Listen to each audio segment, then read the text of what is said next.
රහතෝ සම්මා සම්බුද්දස්ස නමෝ තස්ස භගවතෝ අරහතෝ සම්මා සම්බුද්දස්ස නමෝ තස්ස භගවතෝ අරහතෝ සම්මා සම්බුද්දස්ස.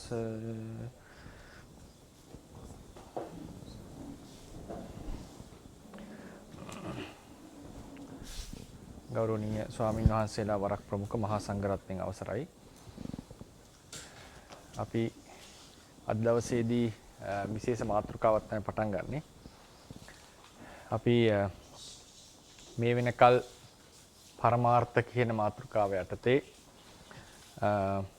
සංකත පරමාර්ථ හේතුන් නිසා හටගන්න පවතින පරමාර්ථ යටතේ පරමාර්ථ ධර්ම කියන මාතෘකාව කෙටියෙන් කතා කරා. පරමාර්ථ ධර්ම වල ලක්ෂණ අපි හැඳින්නුවා. ඊට පස්සේ ඒ පරමාර්ථ ධර්ම මොනවද කියන එක අපි කෙටියෙන් හඳුන්වලා දුන්නා.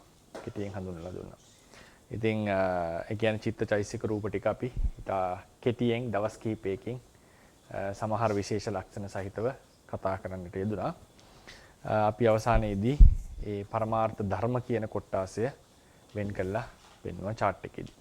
ඒකදී අපි නැවත පොඩ්ඩක් මේ පරමාර්ථ කියන පළවෙනි දවසේ දීපු හෑන්ඩ් අවුට් එක පළවෙනි දවසේ මුල් දවස්වල දුන්නේ හෑන්ඩ් අවුට් එක පරමාර්ථ කියලා නේද? මේ පරමාර්ථ කියන හෑන්ඩ් අවුට් එක පොඩ්ඩක් ගන්න. අත්පත්‍රිකාව. ඒකෙදී අපි හැඳින්වුවා පරමාර්ථ වල ලක්ෂණ අපි අංක 23ක් අපි කතා කරලා තියෙනවා. තොරතුරු 23ක් කතා කරලා තියෙනවා. මුලින්ම කිය පරමාර්ථ යන්න සත්‍ය වශයෙන් පවතින ධර්මයක විද්‍යමානත්වය තමයි නියෝජනය කරන්නේ. සත්‍ය වශයෙන් පවතින ධර්මයක විද්‍යමානත්වය හඟවන පදයක්. ඒකේ ෆුට්නෝට් එකේ දීලා තියෙනවා විද්‍යමානත්ව දෙකයි. තමන්ටම ආවේනික ස්වභාව ලක්ෂණයක් ඇති බව සහ උපාදිතදී භංග යන අවස්ථා තුනෙන් එක් අවස්ථාවකට පැමිණි තිබිය. ඊට පස්සේ තවත් විද්‍යමාන ගති තුනක් අපි ඒ කියන්නේ තමන්ටම ආවේනික ලක්ෂණයක් ඇති පරමාර්ථ ධර්මයක තවත් ආකාරයේ විද්‍යමානත්ව තුනක් ගැන අපි කතා කරා. ටිකක් ගැඹුරුයි කතාව. නමුත් හොඳට මතක ඒකයි තව කරුණක් මතක කරන්නට ඕනේ මේ පරමාර්ථ කියන මාතෘකාව මේ පළවෙනි පාඩම තමයි මෙතන තියෙන අමාරුම පාඩම. මේක අමාරුම පාඩම ඇත්තම කිව්වොත්. මේකේ තියෙන ලොකු දර්ශනයක්. මොකද මේ පාඩම අපි කතා කරන්නේ පරමාර්ථ ධර්ම ගැන ගැඹුරු අවබෝධයක් නැතුවනේ. ඒ නිසා මේ පාඩම සමහර විට ගොඩක් වෙලාවට අලුත් වචන හැෙන්නට පුළුවන්. ඒකේ අපහසුතාව තියෙන්නට පුළුවන්.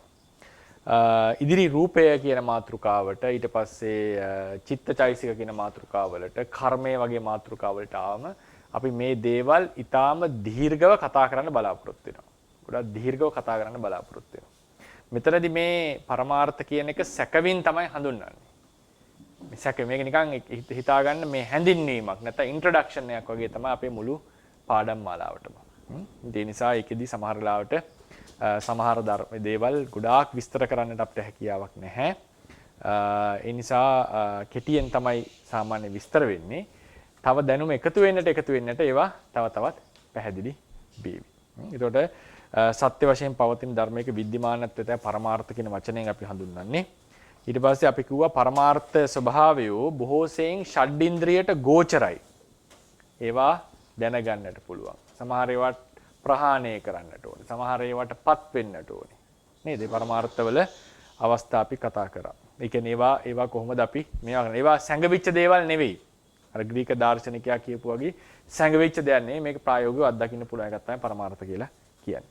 ඊට පස්සේ අපි ඒ වගේම කිව්වා ථේරවාද ශාසනයට අනුව පරමාර්ථ ස්වභාවය නිරීක්ෂකයාගෙන් ස්වායක්තයි. ඒ කියන්නේ අපි හිතුවත් නැතත් අපි හිතන්නකෝ අපේ රැකියා කරන ස්ථානය කියලා නැත්නම් නිවස කියලා මේක ගැන අපි කල්පනා කරනකොට මේක මතක් වෙනවනේ.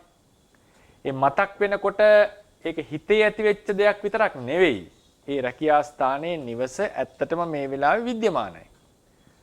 සමහරට ඒ නිවසේ කවුරු හරි කෙනෙක් ඉන්නවා වෙන්න පුළුවන්. රැකියා ස්ථානයේට හොරෙක් පැනලා වෙන්නත් පුළුවන්. ඒතර ඒ දේ ඇත්තටම දැන් මේ වෙලාවේ සිද්ධ වෙනවා. ඒ නිසා ලෝකය කියන එක ඇත්තටම ගත්තොත් නිරීක්ෂකයාගෙන් ස්වායක්තයි. නිරීක්ෂකයා මත යැපෙන එකක් නෙවෙයි. අපි ඒක නිරීක්ෂණය කරනවා පමණයි. ලෝකය කියන එක හිතේ ගොඩ නැගිච්ච දෙයක් නෙවෙයි කියන එක තමයි ථේරවාද ශාසනය. මේ සියල්ල හිතේ මායාවක් කියලා ගත්ත බෞද්ධ නිකායක් හිටියා. ඒකට කියනවා යෝගාචාර කියලා. යෝගාචාර කියලා. එතනට තේරවාද ශාසනය වැටෙන්නේ නැහැ. සහ බුදුරජාණන් තේරවාදයේ තියෙන ත්‍රිපිටකයේ අනුව බුදුරජාණන් වහන්සේ දේශනා කරලා තියෙන එහෙම ධර්මයක් නෙවෙයි. ඒකට හේතු සාධක උතරම්ම තියෙනවා. ඒක මේ පාඩම අවසානයේ මම සවිස්තරව කතා කරන්නම්. මේ වෙනකන් අපි කතා කරා පරමාර්ථ ධර්මයේ විද්‍යමානයි ඇත කියන එකට හේතු සාධක අපි කතා කරා සූත්‍ර අනුසාරයෙන් නේද? ඒ වගේ මේවා හිතේ මැවෙන දේවල් නෙවෙයි මේවා විද්‍යමාන දේවල් කියන එකටත් අපි තොරතුරු ඉදිරියේදී කතා කරනවා. ඊට පස්සේ යමක් පරමාර්ථ ස්වභාවයක් නම් නම්බර 5 යටතේ මම කියලා ඇති. නම්බර 5 යටතේ මේ අද දීපු එක නෙවෙයි. අදත් පොඩි දීපු කියන්නේ මේ අදත් එකක් අපි භාවිතා කරන එක මම print කරලා ලබා දෙන්නම් අනිත් දවසේ. ඒකෙදී අපි නම්බර 5 යටතේ කිව්වා යම් කිසි ස්වභාවයක් පරමාර්ථයක් වේ නම් මේ පහත සඳහන් කෘත්‍ය හතරෙන් එකකට ගෝචර වෙන්නට ඕනේ. පරිඤ්ඤා කෘත්‍යයට. ඒ කියන්නේ ඒක විමසලා තේරුම් ගත හැකි දෙයක් වෙන්නට ඕනේ. ඒක භාවනා සමහර පරමාර්ථය අපිට දියුණු කරන්න පුළුවන් හිතේ. සමාධිය ආදී ගුණ ධර්ම. ප්‍රහාණය සමහර කෙලෙස් ධර්ම අපි නැති කරන්නට ඕනේ. යමක් නැති කරන්න ඕන ඒක සත්‍ය වශයෙන් විද්‍යමාන වෙන්න එපා ඉස්සලා නේද? ඊට පස්සේ සච්චිකරණ කෘත්‍ය කියලා කියන්නේ සමහර ඒවාටපත් වෙනවා නිවන වගේ ධර්ම වලට. ඊට පස්සේ පරමාර්ථ ස්වභාවය කොටස් දෙකකට කඩාගත්තා. මතකද කොටස් දෙකකට සංකත සහ අසංකත. සංකත කියලා කිව්වේ තවත් පරමාර්ථ ස්වභාව නිසා පවතින පරමාර්ථය සංකතයි. තවත් පරමාර්ථ නිසා පවතින පරමාර්ථය සංකතයි. ඒ වගේ තමන්ගේ පැවැත්මට වෙන කෙනෙක්ගේ උපකාරය අවශ්‍ය නැති ස්වභාවය අසංකතයි. සංකත අසංකත මේ වචන හුරු වෙන ටික ටික. සංකත කියන්නේ හේතුන් නිසා පවතින ධර්මය. අසංකත කියලා කියන්නේ හේතුන් එයාගේ පැවැත්මට හේතුන් අවශ්‍ය නැති ධර්මයන්ට කියනවා අසංකත ධර්ම කියලා.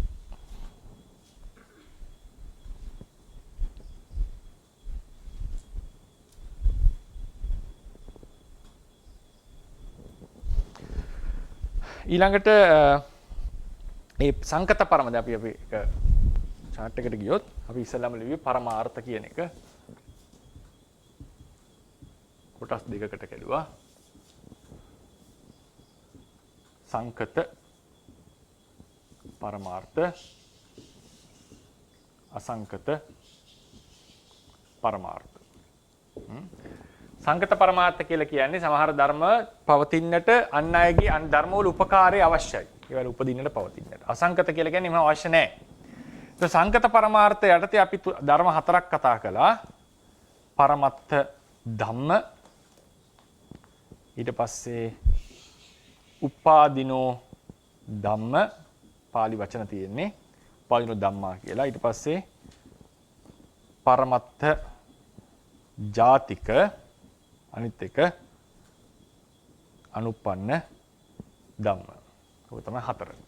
අසංගත පරමාර්ථයට අපි කතා කරා තදංග නෑ සම්මුති නේද?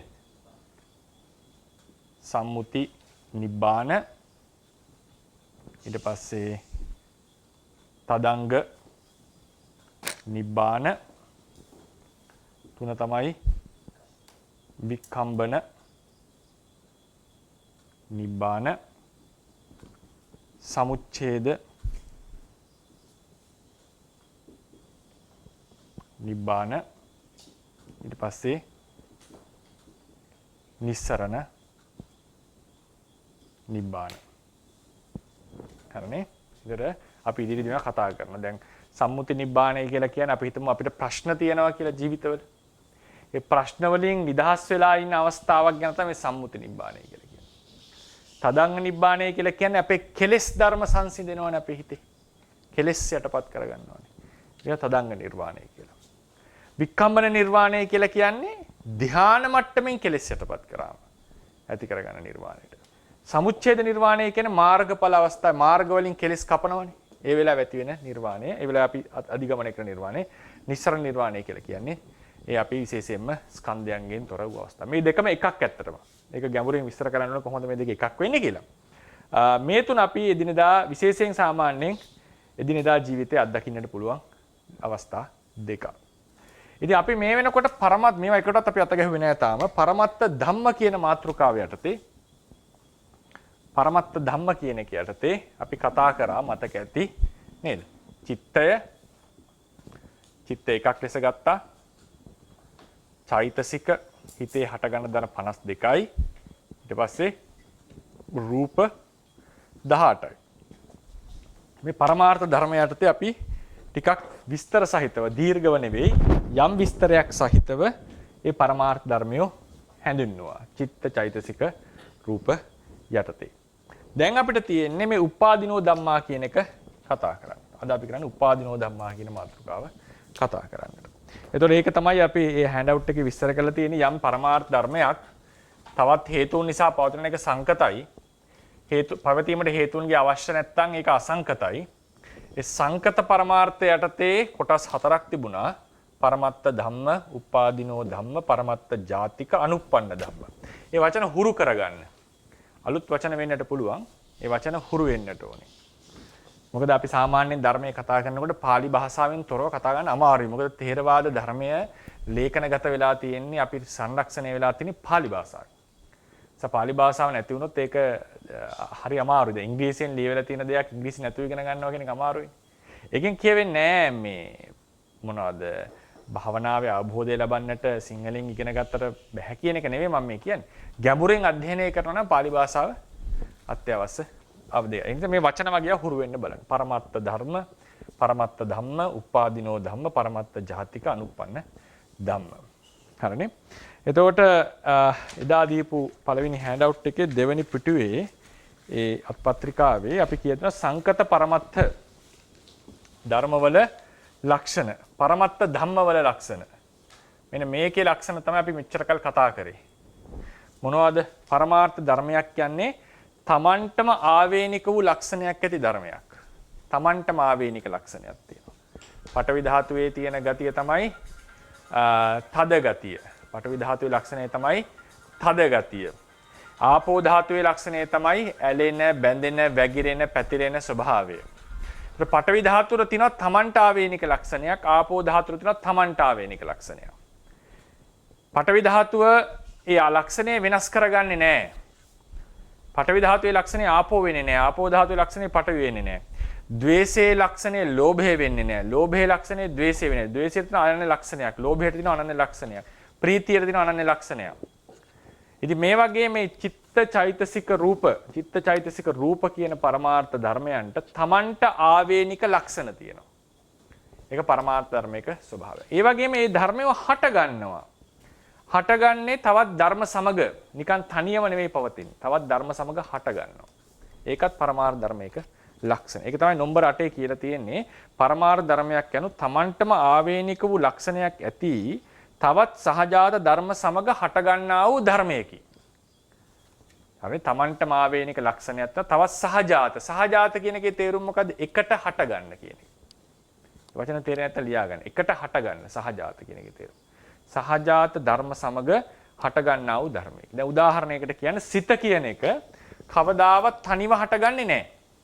සිත හටගන්නේ චෛතසික ධර්ම සමූහයක් සමගමයි. චෛතසික වලට තනිව හටගන්නට බෑ. දැන් අපිට ලෝභයක් හටගත්තා කියලා ලෝභයට තනියම හටගන්න බෑ. ඒක ලෝභේ සිතත් එක්ක හටගන්න. අපිට සමහරලාට සිත නෙවෙයි ප්‍රකට ලෝභයක් ඇති වුණා කියලා. ඒ තමයි මේ ධර්ම වල හැටි. ඒවා සමහරව මතුවෙලා පේනවා. නමුත් කවදාවත් චිත්තචෛසික ධර්මයෝ තනිව හටගන්නේ බුදුරජාණන් වහන්සේගේ දේශනාවේ හැටියට. ඒ පරමාර්ථ ධර්මයක් තවත් පරමාර්ථ ධර්ම එකට හටගන්න. මිටි මිටි හටගන්න. සමූහ. රූපයක් තනියම තියෙන්නේ නැහැ. තද ගතිය තනියම තියෙන්නට බෑ. ඒක පවතින්නේ ආපෝ තේජෝ වායෝ එක්කමයි. එකට පවතින්නේ. එතකොට මේ අපි කිව්වා එකට මතක ඇති වචන දෙකක් නේද? චිත්තුප්පාදය. චිත්තුප්පාදය කියේ මොකටද? චිත්ත චෛතසික එකතුවට නේද? මේ දෙක එකතුවට අපි කිව්වා චිත්තුප්පාදය කියලා. රූපවල එකතුවට කිව්වා රූප කලාපය කියලා. හරිනේ රූප මිටිය. රූප එකතුවක්. ඒකට කිව්වා රූප කලාපය කියලා. චිත්තචෛසික ධර්ම වල එකතුවට කිව්වා චිත්තුප්පාදය කියලා. චිත්තුප්පාදේ රූප කලාපය. ඇත්තටම ලෝකේ පවතින්නේ මේ වගේ මිටි ටිකක්. ධර්ම සමූහයක්. තනියම සිතක් උපදින්නේ නැහැ. තනියම හැඟීමක් උපදින්නේ නැහැ. තනියම ධර්මයක් රූපයක් පවතින්නේ නැහැ. මේවා පවතින්නේ මිටි සමූහ වශයෙන්. ඒක තමයි මේකේ පළවෙනි එකකින් කියලා දුන්නේ. ඊට පස්සේ මේ පරමාර්ථ ධර්මයෝ නම්බර 9 කියන්නේ පංචේන්ද්‍රියට ඇස කන නාසය දිව ශරීරයට ගෝචර වෙනවා. ඒවට ගෝචර වෙනවා. දැන් අපි දකිනවා මෙන්න මිනිස්සෙක් දිහා දකිනවා අපිට පාටක් නෙබේන්නේ. හොඳට හිතලා බලන්න. මිනිස්සෙක් දිහා බලනකොට ඇස් දෙකෙන් අපිට පාටනේ පෙන්නලා තියෙන්නේ. වෙන දෙයක් නෙවෙයි. අපිට තද ගතිය ඇහැට පේනවද? නෑ. පාටේ තියෙන යම් යම් වෙනස්කම් හින්දා අපි හිතනවා මේක තද ඇති එහෙම කියලා. වස්තුවක් දැක්කම. නමුත් අපිට පෙන්ලා තියෙන්නේ පාට විතරයි. පාට කියන්නේ අභිධර්මයේ හැටියට පරමාර්ථ ස්වභාවය. කනට ඇහෙනවා සද්දේ. සද්දේ කියන්නේ පරමාර්ථ ස්වභාවය. ගන්ධ සුවඳ රස පරමාර්ථ ස්වභාවය. හැබැයි අපේ මනසේ තියෙන වෙනස මොකද්ද? මේ පාට පරමාර්ථ ධර්මයේ දැක්කට අපි හිතෙන් හිතා ගන්නවා පාටක් කියලා නෙවෙයි මිනිස්සෙක් කියලා. අපි හිතෙන් හිතා ගන්නවා අහවල් කෙනාගේ සද්දේ කියලා. අහවල් කෙනාගේ ලස්සන මිහිරි හඬ කියලා. ඒක තමයි මේකේ වෙනස. පරමාර්ථ ධර්ම වලට අපි සංවේදී වුණාට අපි ඒවට පුද්ගලත්වයක් ආරෝපණය කරගන්නවා. වැරදි අදහස් වලට එනවා. ඉෂ්ටයි කාන්තයි සුභයි කියලා හිතනවා. නිට්ටයයි කියලා සමහරලාට හිතෙනවා. ආත්මයක් කියලා සමහරලාට හිතෙනවා. මේ වැරදි අවබෝධ වලට එන්නේ ඉස්සනම් පරමාර්ථමයි සංවේදී වෙන්නේ. හැබැයි අපි හිතෙන් ප්‍රඥප්ති අදහස් සම්මුති ගොඩනගා ගන්නවා. ඊට පස්සේ ඒවල ජීවත් වෙනවා අපි. ඒවා ගැන හිත ජීවත් වෙනවා අපි. ඒකදී අපි විශේෂයෙන් මතක් කරන්නට ඕනේ දැන් රූපයක් දැක්කම ගහක් ගහක් දිහා බැලුවත් පේන්නේ පාටක්නේ. පේන්නේ පාටක්. අපි හැබැයි හිතා ගන්නවා මේක ගහක් කියලා. මිනිස්සෙක් දැක්කම අපි හිතා ගන්නවා මේක මිනිස්සෙක් කියලා. මේක හිතේ හැටියක්. ඒකත් මම විස්තර කරන්නට ඕනේ. නැත්තම් හිතෙන්නට පුළුවන් මේ මිනිස්සේ දැන් රූපයක් දැකලා මිනිස්සෙක් ලෙස හිතුවා කියලා රූපයක් දැකලා ගහක් ලෙස හිතුවා කියලා අපි ප්‍රතිපදාවෙන් බැහැර වුණා කියලා. සිතට බෑ ප්‍රඥප්තියෙන් තොරව ඉන්න. ඒකත් විශේෂයෙන් මතක් කරන්නට ඕනේ. රූපයක් දැක්කම සාමාන්‍යයෙන් පාටක් දැක්කම සද්දයක් ඇහුනම අපි මේ අහවල් කෙනාගේ සද්දේ අහවල් කෙනා මගේ ස්වාමියා බිරිඳ දරුවා මව්පියෝ කියලා හිතා ගන්නවා. ඒක හිතේ හැටි. ඒක හිතේ හැටියක්. එහෙනම් මොකද්ද බුදුරජාණන් වහන්සේ පුරුදු කරන්නට කියලා කිව්වේ? බුදුරජාණන් වහන්සේ පුරුදු කරන්නට කිව්වේ හිත ගන්නවා දැන් විපස්සනා වඩනකොට විදර්ශනා වඩනකොට අපි ඒ රූපයක් ලෙස දකින්න උත්සාහවත් වෙනවා. පාටක් ලෙස දකින්නට උත්සාහවත් වෙනවා. ඒ විදර්ශනා භාවනාව වඩ아가ගෙන යනකොට.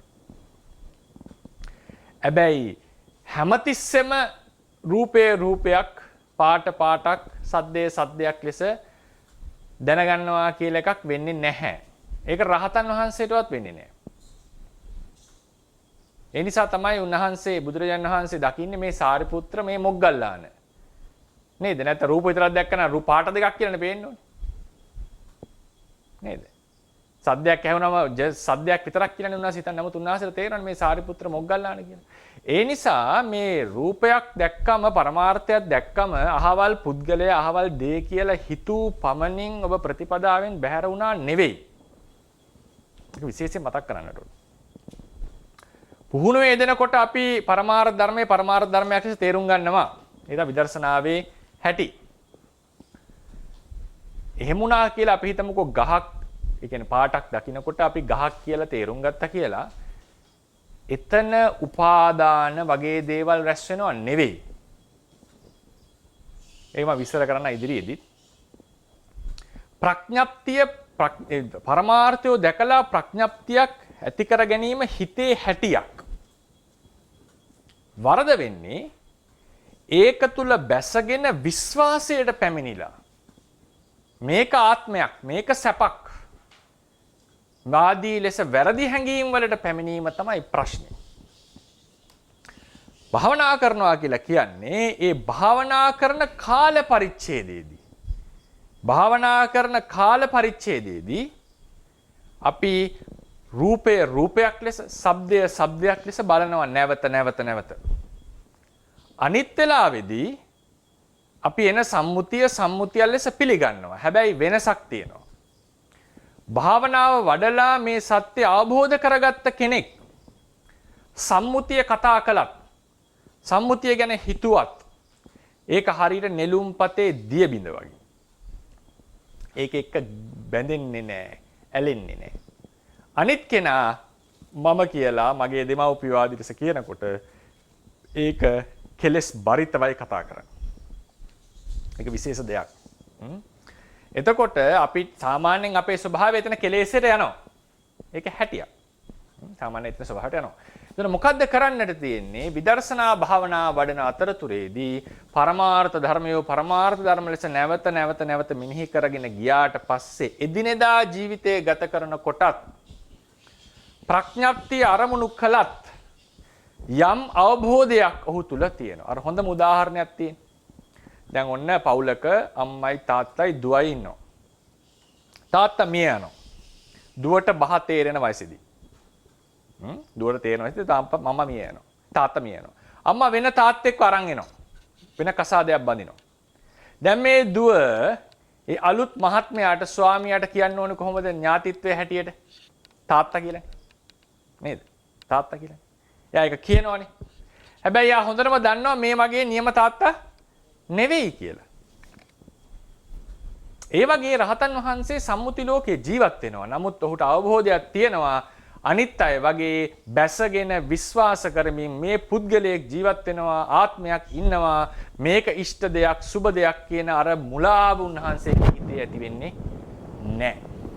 ඒ මුලාව උන්වහන්සේගේ හිතේ ඇති වෙන්නේ නැහැ. ඒ නිසා අපි හොඳට මතක තියාගන්නට ඕනේ සම්මුතිය. දැන් එහෙමනම් උදාහරණයකට අපි තුමුකෝ සම්මුතියට පැමිණීම පමණින්ම ප්‍රතිපදාවෙන් බැහැර වෙනවා නම් මෛත්‍රී භාවනාව වැඩිම ප්‍රතිපදාවෙන් බැහැර වීමක් වෙන්න බෑනේ. නේද? මෛත්‍රී භාවනාව වඩන්නේ කොහොමද? මම වෛර නොවෙමි. අහවල් කෙනා වෛර නොවේවා. සියලු සත්වයෝ වෛර නොවේවා. මොනවද මේ සම්මුතිය?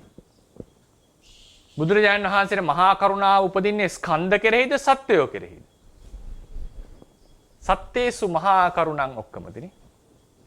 මොකද්ද සත්වයා කියලා කියන්නේ? ප්‍රඥප්තියක්.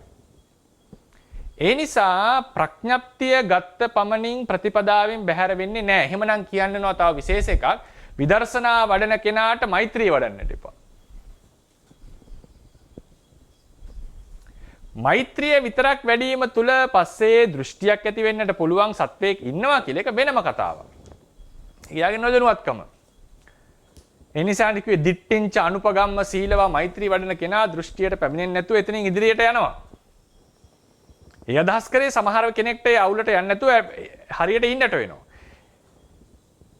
අවබෝධය තියාගෙන නැත්තම් අපි අවබෝධය තියාගෙන කියලා අදහස් කරේ විදර්ශනාව වඩන කෙනා අනිත් කවර හෝ කෙනෙක් මෛත්‍රිය වැඩුවා කියලා ඔහු ප්‍රතිපදාවෙන් බැහැර වෙලා නැහැ. එහෙමනම් බුදුරජාණන් වහන්සේ ලොකුම වැරද්ද කරන්නේ මෛත්‍රී භාවනාව ඉදිරිපත් කරලා.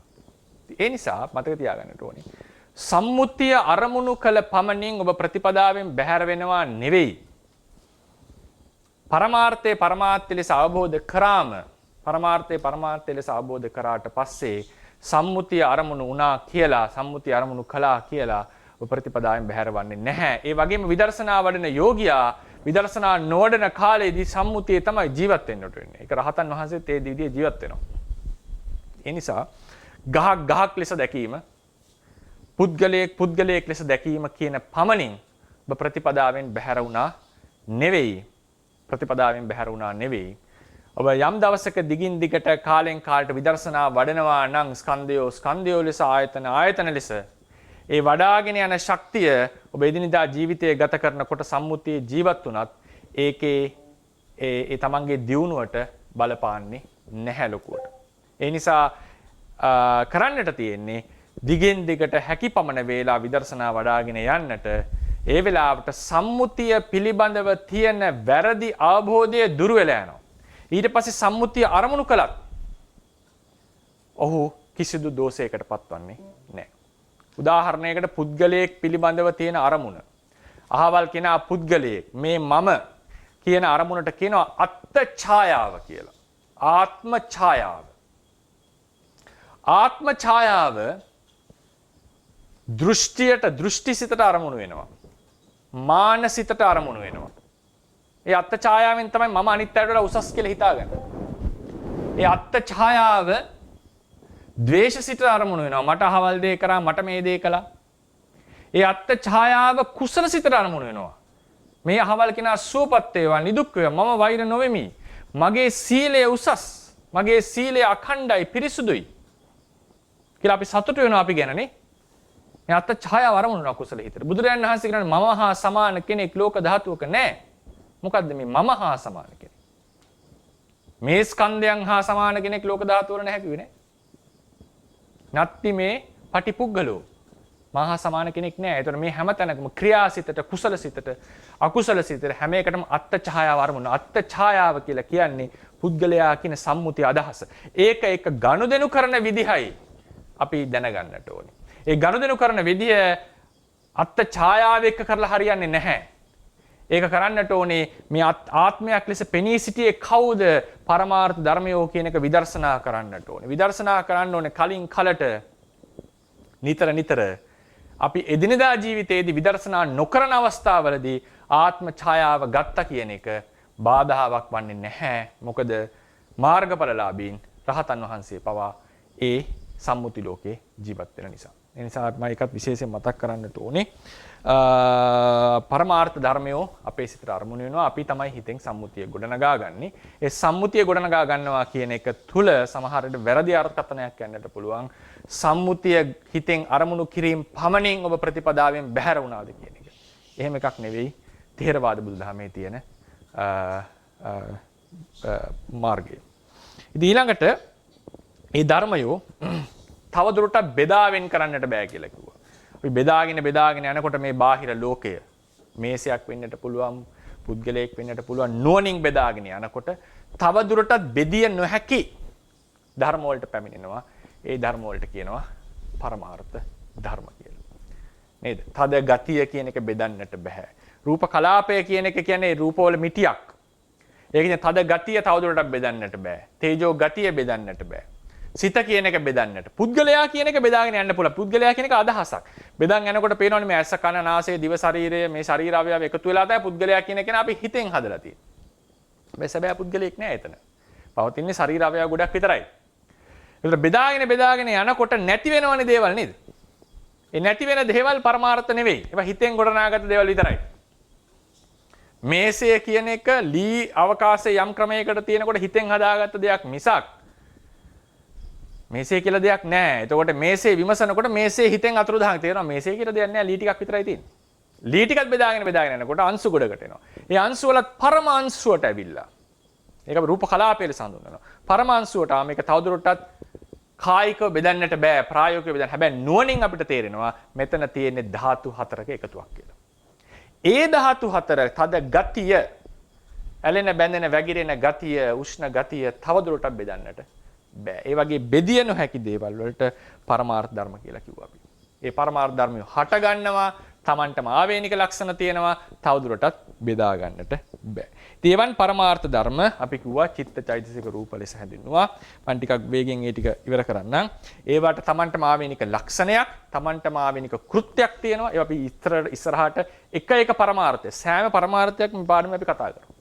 එක පරමාර්ථයක්වත් අපි අතහරින්නේ නැහැ ඉස්සරහට. මේ සියලු පරමාර්ථ සවිස්තරව අපි ත්‍රිපිටකයේ අටුවාව, ටීකාව ආදී රිෆර් කරමින් කතා කරනවා. ඒවට තියෙනවා. එතකොට තමයි ඒකේ ඇත්තම අවබෝධය වැඩි වෙන්නේ. මම මේ පරමාර්ථ කියන මාතෘකාව ටිකක් හිමින් කරන්න බලාපොරොත්තු වෙන්නේ. මේක තමයි මේකේ තියෙන අමාරුම එක. කවදාවත් මේ පරමාර්ථ මාතෘකාව එකපාරටම ඉගෙන ගත්ත පමණින් තේරෙන්නේ නැහැ ආධුනිකයෙක්ට. මේක තේරෙන්නේ පාඩම් ටික ඉවර වෙනකොට. ඒ නිසා මේ හැඳින්වීමක් විතරයි. සමහරට අපහසුතාව තියෙන පුළුවන් තේරුම් ගන්න. ඒකට මන්දෝත්සාහි වෙන්නට එපා. ඉදිරියට යනකොට ගොඩාක් දේවල් අපිට දැනගන්න පුළුවන් මේ ධර්මයන් සම්බන්ධයෙන්. විශේෂයෙන්ම තමන්ගේ ජීවිතයට උපකාර වන දේවල් බොහෝමයක් මේ බුද්ධ ශාසනයේ තියෙනවා. ඊට පස්සේ අපි විශේෂයෙන් කිව්වා පරමාර්ථ ධර්මයක ලක්ෂණයයි පරමාර්ථ ධර්මයයි දෙකක් නෙවෙයි. පඨවි ධාතුව කියන්නේ තද ගතියට. තද ගතිය කියන්නේ පඨවි ධාතුවට. පඨවි ධාතුව තද ගතියෙන් යුක්තයි කියලා කියන්නේ කියමනක් විතරයි. නේද? කියමනක් විතරයි. පඨවි ධාතුවමයි තද ගතිය, තද ගතියමයි පඨවි ධාතුව. ඒ කියන්නේ පරමාර්ථ ධර්මයත් එහි ලක්ෂණයත් දෙකක් නෙවෙයි එකක් කියන එක අපි කතා කරමු. ඊළඟට මේ පරමාර්ථ ධර්මයෝ බොහෝ සූත්‍රවල බුදුරජාණන් වහන්සේ විද්‍යමාන බව පැහැදිලිවම දේශනා කරලා තියෙනවා. ඊට පස්සේ ඒ සංකත පරමාර්ථ ධර්මයක් ලක්ෂණ තුනක් තියෙනවා. ඉපදෙනවා, දිරනවා, බිඳෙනවා. උප්පාද, ජාති, ජරා, මරණය මේ පරමාර්ථ ධර්ම වල තියෙනවා අනිවාර්යයෙන්. ඊට පස්සේ ඒ වල ඉපදීම, බිඳීම, තිතිය, උප්පාද, තිති, භංග කියලා අවස්ථා තුනක් තිබුණා. ඉපදෙනවා, පවතිනවා, බිඳෙනවා. මේ පැවතීම ගැන ආචාර්යවාද තුනක් අපි කතා කරා. ඒ කවර ක්‍රමයෙන් ගියත් ඉපදීම, දිරීම, බිඳීම තියෙනවා. ඉපදෙනවා, දිරෙනවා, බිඳෙනවාමයි සංකත පරමාර්ථය. හටගෙන ඊට පස්සේ අපි පරමාර්ථ ධර්ම ගැන කාල භේදේ කතා කරා. යම් පරමාර්ථ ධර්මයක් හටගෙන නිරුද්ධ වෙලා නම් ඒ ධර්මයට අපි කිව්වා අතීත ධර්මයක්. යම් ධර්මයක් හටගෙන තාම නිරුද්ධ වෙලා නැත්නම් ඒකට කිව්වා පච්චුප්පන්න නැත්නම් වර්තමාන ධර්මයක් කියලා. යම් ධර්මයක් තාම හටගෙන නැත්නම් ඒ ධර්මය අනාගත ධර්මයක්. ථේරවාද ශාසනයේ හැටියට ධර්ම ભેදයේදී අතීත, වර්තමාන, අනාගත කියලා කියන්නේ අපි මේ හිතන් ඉන්න කාලයට නෙවෙයි. ථේරවාද ශාසනයේ හැටියට කාලය කියලා දෙයක් නැහැ. කාලය යනු හිතින් ගොඩනගාගත දෙයක් අපේ ශාසනයේ හැටියට. විද්‍යාත්මකව ගත්තොත් කාලය සහ අවකාශය කියන එක විශේෂ මාතෘකාවක්. ටයිම් ස්පේස් කියලා කියන්නේ නේද? ටයිම් ඇන්ඩ් ස්පේස් නෙවෙයි, ටයිම් ස්පේස් කියලා එක තමයි කතා කරන්නේ දැන්. ඇල්බර්ට් ඒ කියන්නේ අයින්ස්ටයින් වගේ දාර්ශනිකයෝ විශේෂඥයෙක් විශේෂ කතා කරා. නමුත් ථේරවාද ශාසනයේ හැටියට කාලය යනු ධර්ම પરම්පරාවක් දිහා බලලා අපි හිතෙන් ගොඩනගාගත්ත සංකල්පයක්. කාලය ක්‍රම දෙකකට විස්තර කරන්නට පුළුවන්. මේ ඇති වෙන මොහොත now කියන එක කාලයක්. ඒක දාර්ශනික ප්‍රශ්නයක්. ධර්මයක තියෙන પરම්පරාව දිරන වේගය මේකටත් කාලය කියලා කියනවා. ඒ කියන්නේ සාමාන්‍ය කියන්නේ අර විද්‍යාත්මක ආලෝකයේ වේගයට ආසන්න වේගයකින් යනකොට මිනිස්සයා වයසට යන්නේ හිමින් කියලා කියන්නේ. එකෙන් කතා කරේ මේ now කියන මේ experience moment එක දිග්ගැස්සුනා නෙවෙයි. එහෙම වේගෙන් යනකොට මම තප්පරෙන් වචනයක් කියන එකට තප්පර 10ක් ගත වෙනව නෙවෙයි. ඒ now කියන experience එක නැති වෙන්නේ නැහැ. ඒක සමානවමයි හැමෝටම තියෙන්නේ. නමුත් එයාගේ රූපේ බිඳෙන වේගය වෙනස්. වයසට යන වේගය වෙනස්. ඒ නිසා අපි දාර්ශනිකව ගත්තත් කාලය කියන එකේ සංකල්ප දෙකක් තියෙනවා. නමුත් මෙතන ථේරවාදයේදී මේ මොකක්වත් ඒ කියන ගැඹුරු තැනක් නෙවෙයි මේ තියෙන්නේ. තේරුම් ගන්න අපහසු දෙයක් නෙවෙයි. ථේරවාද ශාසනයට අතීත කියලා කියන්නේ ඉපදිලා නිරුද්ධ වෙච්ච ධර්මයට. අතීත සිතක්. පච්චුප්පන්න වර්තමාන කියලා තියෙන තාම ඉපදිලා නිරුද්ධ නොවෙච්ච ධර්මයකට. අනාගත කියලා කියන්නේ තාම නොඉපදිච්ච ධර්මයකට. හරිනේ? ඊට පස්සේ අපේ හැටියට පච්චුප්පන්න ධර්මයේ විද්‍යමානයි, මේ දෙක අවිද්‍යමානයි කියලා අපි සලකනවා. හරිනේ? ඊට පස්සේ එතනින් අපි ඒවලකෝ අනාගත පරමාර්ථය ගැන කියනකොට ඒකෙන් ධර්ම න්‍යායක් කතා කරන බුදුරජාණන් වහන්සේට බය නැතෝ කියන්න පුළුවන් උනේ අහවල් පරමාර්ථ ධර්මය අනාගතේ හට ගන්නවා කියලා උන්වහන්සේ ලෝකයේ ධර්මතාවයක් අවබෝධ කරපු නිසා. ඊළඟ අද එන මාතෘකාවම ලොකු ආරම්භයක් ගත්තා මේ මූලික ධර්ම ටික හඳුන්වන්නට. දැන් අපි එන එක තමයි උපාදිනෝ ධම්මා කියන මාතෘකාව. මොකද ඒකට ගන්නට හේතුව අපි චිත්තචෛසික රූප ගැන ලොකුවට කතා කරානේ දවස් කිහිපයක් නේ. දවස් කිහිපයක්. ඒක සමහරවිට මූලික સિદ્ધාන්ත ටික අමතක වෙලා තියෙන්නට පුළුවන් කියන එකෙන් තමයි මම මතක් කිරීම සිද්ධ කරේ. උපාදිනෝ ධම්මා කියලා කියන්නේ මොකද්ද? උපාදිනෝ ධම්මා. ඒ වචනේ ටිකක් මතක තියාගන්න උත්සාහවත් වෙන්න. උපාදිනෝ ධම්මා කියලා කියන්නේ මේ චිත්තචෛසික රූප අතරම තියෙනවා චිත්තචෛතසික සිත කියන එක එකක් වුණාට අපි 89ක් කියලා ඉගෙන ගත්තා නේද? දීර්ඝ වශයෙන් විස්තර කළා. මේවල තියෙනවා විපාක සිත් 36ක්. ඒ කියන්නේ පෙර කර්ම නිසා හටගත්ත සිත්. කුසල අකුසල සිත්. කුසල අකුසල කර්ම නිසා හටගත්ත විපාක සිත්. ඒ සිත්වල යෙදෙනවා චෛතසික 38ක්. ඒ අපි ඉස්සරහට කතා කරමු මොනවද මේ චෛතසික නම්බර කියලා. රූප 18ක් තියෙනවා ගෝනේ. ඒ රූප 18 අපි කොටස් වලට බෙදනවා කර්මජ, චිත්තජ, උතුජ, ආහාරජ කියලා. කර්මජ කර්මය නිසා හටගත්ත, කර්මජ සිත නිසා හටගත්ත, චිත්තජ ඍතුව නිසා, උතුජ උයන්නේ ලියෝපි, ආහාරය නිසා ආහාරජ. එතකොට මේ රූප වලින් 17ක් කර්මජ රූප 17ක් කර්මය නිසා හට ගන්න පුළුවන්. ඒකෙන් කියවෙන්නේ නැහැ ඉතිරි ඔක්කොටම එකයි කියලා. මේවල තියෙන පඨවි ආපෝ තේජෝ වායෝ කියන මුල් හතර කර්මයෙන්ුත් හට ගන්න පුළුවන්, සිතෙනුත් හට ගන්න පුළුවන්, ඍතුවෙනුත් හට ගන්න පුළුවන්, ආහාරයෙන්ුත් හට ගන්න පුළුවන්. ඉතින් සමහර රූප මේ එක එක වලින් හට ගන්නට පුළුවන්. කර්මයෙන් හට ගන්න රූප මෙතන 17ක් තියෙනවා. මෙන්න මේ කියන ටික මේ පරමාර්ථ ධර්ම වලින්ම ගත්ත ටික ගැන තමයි මේ උපාදිනෝ ධම්මා කියලා කතා කරන්න යන්නේ. නේ? දැන් පරමාර්ථ ධර්ම වලදී අපි කිව්වා නේද? මේවා හට ගන්න ධර්ම නේද? හට ගන්න සංප්‍රයුක්ත ධර්ම තව ධර්ම සමග එකතු වෙලා හට ගන්න චිත්තුප්පාද රූප කලාප වගේ හට ගන්න ධර්ම කියලා කිව්වනේ. මේ උපාදිනෝ ධර්ම කියලා කියන්නේ මේ චිත්තචෛසික රූප කියන ධර්ම සමූහයෙන් කොටසක්. සියල්ල නෙවෙයි. කොටසක්. මොනවද? විපාක සිත් 36ක්. චෛසික 38ක්, කර්මජ රූප 17ක්. මේක මතක හිටින්නේ අභිධර්මයේ මූලිකව හදාරපු අය. ඒක මතක හිටින්න නැත්නම් නිකන් දලව හිතා ගන්න. කර්මය නිසා උපදින චිත්ත චෛතසික රූප. මේ ගණන් හිතට වෙහෙසක් නම් ඒවා අපි ඉදිරියේදී කතා කරන නිසා කර්මය නිසා හටගන්න චිත්ත චෛතසික රූප කියලා හිතේ තියාගන්න. එතකොට මෙන්න මේ ධර්ම ගැනයි අපි මේ උපාදිනෝ කියලා කතා කරන්න යන්නේ. මම දැන් බෝඩ් එක මකනවා. පොඩි විස්තරයක් කරන්නට තියෙනවා.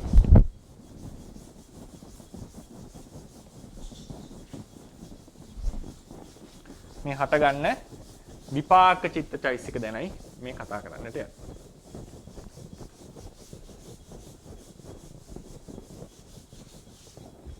දැන් ඔන්න අපේ චිත්ත සන්තතිය අපි කියවන වැඩ කරනවානේ. චිත්ත සන්තතිය වැඩ කරනවා. උපාදේ ඉපතිලා දැන් කලින් ජීවිතේ මරණය මේ ජීවිතේ ඉපදී. එතකොට චිත්ත චෛතසික පරම්පරාව කලින් ජීවිතේ තිබිලා තියෙනවා. ඊට පස්සේ දැන් ඔන්න අපි මේ ජීවත් වෙලා ඉන්නකොට දැන් උදාහරණයකට හිතන්න අපේ මරණය එනවනේ දැන්. කවදා හරි දවසක. ඒක අපි හැමෝටම පොදුයි. දැන් මැරෙන්න යනකොට සමහර වෙලාවට අහලා ඇති කර්මය, කර්ම නිමිත්ත, ගති නිමිත්ත වගේ දේවල් පේනවා කියලා අහනවා නේද? මැරෙන්න යනකොට ඒ කියන්නේ උදාහරණයකට අපි ඊට කලින් අපි ඉස්සර කරන්නට ඕනේ. දැන් ඔන්න මේ ජීවත් වෙලා ඉන්නකොට යම් කර්ම රැස් කරනවා. කර්ම රැස් වෙනවා. හොඳ නරක කර්ම කරනවා. දන් දෙනවා, අන් අයට උදව් කරනවා, දෙමව්පියන්ට සලකනවා, සිල් සමාදන් වෙනවා. වැරදි කර්ම ප්‍රාණඝාත කරනවා, සොරකම් ආදී සිද්ධ කරනවා. මෙන්න වගේ හොඳ සහ නරක කර්ම සාමාන්‍ය මිනිස්සෙක් අතින් වෙනවා. ඒක මනුස්ස ස්වභාවයක්. එතකොට මේ ඇතිව කරගන්න කර්ම වල ශක්තියක් අපේ సంతානේ ඉතිරි වෙනවා. මේකට කියනවා කර්ම ශක්තිය කියලා. කර්ම ශක්තිය. බුදුරජාණන් වහන්සේ මෙන්න මේ කියන කර්ම ශක්තිය අපේ චිත්ත සංතානය ලුහු බැඳගෙන එනවා කියලා දේශනා කරා. ලුහු බැඳගෙන එනවා. මොකක්ද මේ දේශනාව ධම්මපදේ? නහි කම්මං කතං පාපං සජ්ජු කීරංව මුච්චති දහන්තං බාල මන්වේති බස්මච්ඡන්නෝව පාවකෝ. සාමාන්‍යයෙන් කිරි දෝපු ගමන් මිදෙන්නේ නැහනේ. කිරි දෝපු ගමන් මිදෙන්නේ නැහැ. ඒක ටික දවසක් යනවා. ඒක අනිත් එක අර අද කාලේ නම් ඒ සුදුසු පරිසරයේ තියන්නට ඕනේ. ඒක මිදෙන්නට. ඉස්සර කාලේ එක එක යම් රසායනික ද්‍රව්‍ය දාලා තියෙනවා. අද කාලෙත් ඒ විදිහට තමයි ඒක මුදවන්නේ. ටික දවසක් ගිහලා මිදෙන්නේ. ඒ වගේ බුදුරජාණන් වහන්සේ දේශනා කරනවා මේ කරපු පාප කර්මයෝ යම් කෙනෙක් කරපු පාප කර්ම ඒ වගේම කුසල කර්ම අපේ సంతානය ලුහු බැඳගෙන එනවා. පාප කර්මයක් නම් ලුහු බැඳගෙන ඉන්නේ හරියට අලු යට ගිනි පුපුර වගේ. නේද? එහෙම නැත්නම් අර මනෝ පුබ්බංගමා ධම්මා වගේ කරකගේ පිටිපස්සේ බැඳ කරත්ත රෝදේ වගේ. කුසල කර්ම නම් තමන්ගේ හෙවණැල්ල වගේ තමන් පස්සේ එනවා කියලා දේශනා කරන්නේ. මේ මොකද්ද දේශනා කරේ? කර්මය නිරුද්ධ වුණත් කර්ම ශක්තියක් මේ චිත්ත සංතානයේ ලුහු බැඳගෙන එනවා. ලුහු බැඳගෙන එනවා. මේ කර්ම ශක්තිය වෙනම පරමාර්ථ ධර්මයක් නෙවෙයි. ඒක පරමාර්ථ ධර්මයක් නෙවෙයි. ඒක පරමත්ත ජාතික කියලා හඳුන්වනවා. ඇයි හේතුව? මේකේ නෑ ඉපදීම් ආදී අවස්ථා.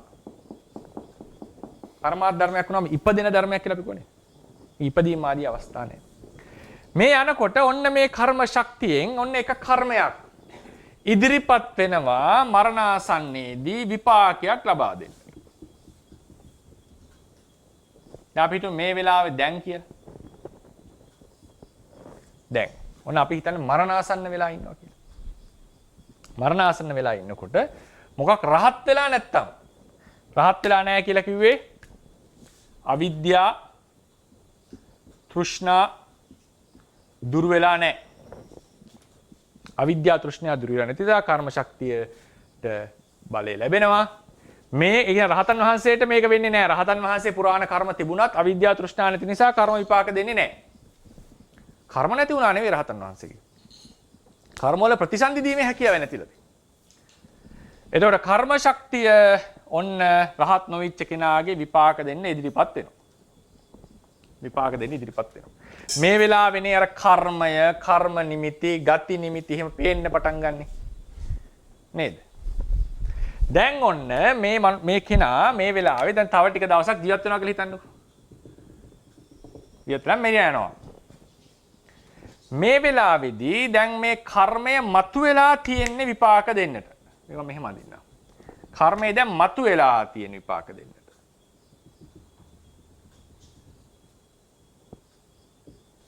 මතුවලා තියෙන්නේ. මේ වෙලාවේදී දැන් මේ විපාක ධර්මියෝ ඉපදෙන්නට නියමිතයි. හැබැයි ඉපදිලාද?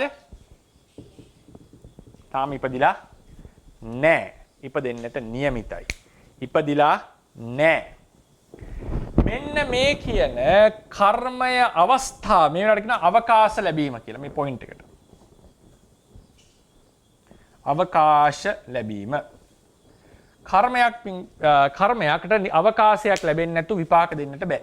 ඒකට සුදුසු පරිසරය සකස් වෙන්නට ඕනම දෙයකට එහෙමයි.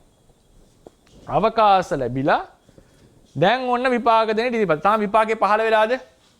නෑ. අන්න ඥානවන්තයන්ට තේරෙනවා මෙන්න විපාකයක් ලැබෙන්නට යන්නේ.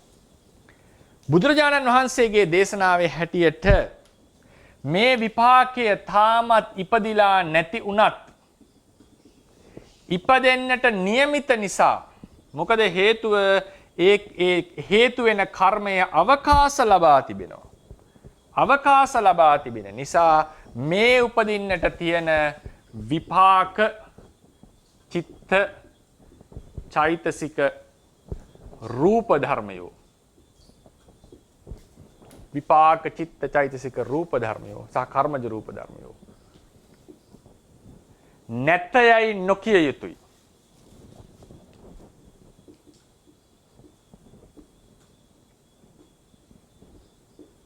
නැතයයි නොකිය යුතුයි. ඒවා එක ක්‍රමයකට විද්‍යමානයි කියන එකයි මේ කියන්නේ. එක ක්‍රමයකට විද්‍යමාන. මොකද්ද මේ විද්‍යමානත්වය ගැන කියන්නේ? උපදින්නට නියමිත නිසා. උපදින්නට නියමිතයි. මේක තමයි වැදගත්ම කතාව. උපදින්නට නියමිතයි. කෙනෙක් අහන්න පුළුවන් තාම ඉපදිලා නැහැ නේ ස්වාමීන් වහන්සේ. කතාව හරි. ඒක තමයි ථේරවාද ශාසනයට ආවේනික වෙච්ච දර්ශනයක් කියලා එකක් තියෙනවා. ආවේනික දර්ශනයක්. දැන් උදාහරණයකට අපි කිව්වොත් අපි උදාහරණයක් ගමු දවස් 10කින් නඩුවක් තියෙනවා කියලා. නඩුවක් කියන්නේ ප්‍රශ්නයක් නේ නේද? මොනවා වෙයිද දන්නේ නැහැ. ප්‍රශ්න ගොඩක්. නඩුවක් කියලා කියන්නේ. ඒක අනිත් පැත්ත දැන් උදාහරණයට නීතිඥයෙක් නඩුවක් කියන එක හොඳයි ආදායම් මාර්ගයක්. නමුත් ප්‍රශ්නෙට මැදි වෙච්ච කෙනාට ලොකු ප්‍රශ්නයක් නඩුව කියලා කියන්නේ. එතකොට දැන් මේ මිනිස්සයා දවස් 10කට පස්සේ නඩුවට මුහුණ දෙන්න ඉන්නකොට මොකද්ද මේ කියවෙන්නේ? එයාට කියන්න පුළුවන් මම නිදහස් මිනිස්සෙක්, මම සැහැල්ලුවෙන් ඉන්න මිනිස්සෙක් නෑ. මොකද දැන් ප්‍රශ්නයක් එන්නට තියෙනවා Tamanට. මේක දැනෙනවා අපිට. මේක අපිට දැනෙනවා හිතට. ඒ දැනෙනවා කියලා කියන්නේ ඒක ලොකු බලපෑමක් අපේ හිතට සිද්ධ කරනවා. ඒක එන්නට නියමිතයි. ඒ වගේ යම් ප්‍රශ්නයක් යම් ස්කන්ධ පරම්පරාවක් සමූහයක් උපදින්නට නියමිත නම් නියමිත භාව දෙකක් තියෙනවා. මේ අවස්ථාවෙත් කියන්න පුළුවන් උපදින්නට නියමිතයි. මේ අවස්ථාවේදී වඩාත් නියමිතයි. ඇයි දැන් අවකාශ ලැබිලි ඉවරයි කර්මයට. කර්ම කරපු ආකාරණ ඒවා ස්ටෝ වෙලා තියෙනවා වෙන්න පුළුවන් කර්ම ශක්තිය. රැස් වෙලා තියෙනවා. නමුත් මේ වෙලාවේදී යම් කර්මයක් ඉදිරිපත් වෙලා විපාකේ ලබා දෙන්නට. එතකොට එහි තියෙන දැනෙන ගතිය විද්‍යමාන බව ගොඩක් ප්‍රකටයි. එතකොට අපි සාමාන්‍යයෙන් අද ඉගෙනගත්ත හිතන මනසට මේක අවිද්‍යමාන ධර්මයක්. නමුත් බුදුරජාණන් වහන්සේගේ දර්ශනය හැටියට මේක අවිද්‍යමානයි නොකිය යුතුයි. ඒක ගත්ත හොඳම උදාහරණය තමයි පොට්ටපාද සූත්‍රය.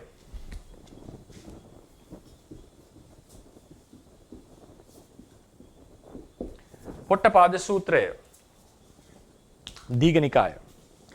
පොට්ටපාද බ්‍රාහ්මණතුමා පරිබ්‍රාජකයා අහනවා බුදුරජාණන් වහන්සේගෙන් ප්‍රශ්න වගයක්. අපේ සම්ප්‍රදාය සලකන්නේ තරම් ඥානෙ තිබිච්ච කෙනෙක් නෙවෙයි කියා. ඒ කියන්නේ දෘෂ්ටිගතිකව හිටපු කෙනෙක් කියා.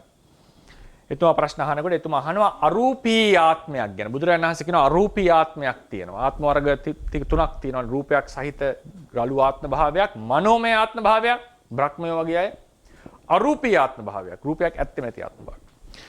මෙවන් වූ ආත්ම භාවයක ආත්මය බුදුරජාණන් වහන්සේ ක්‍රමයේ හැටියට භවාංග සිත ප්‍රතිසන්දි අරගෙන නැවත පහළ වෙන භවාංග සිත. බුදුරජාණන් වහන්සේ කියනවා ඒකට උත්තරයක් ලෙස පොට්ටපාදයේ භවාංග සිත පවතින කල්හි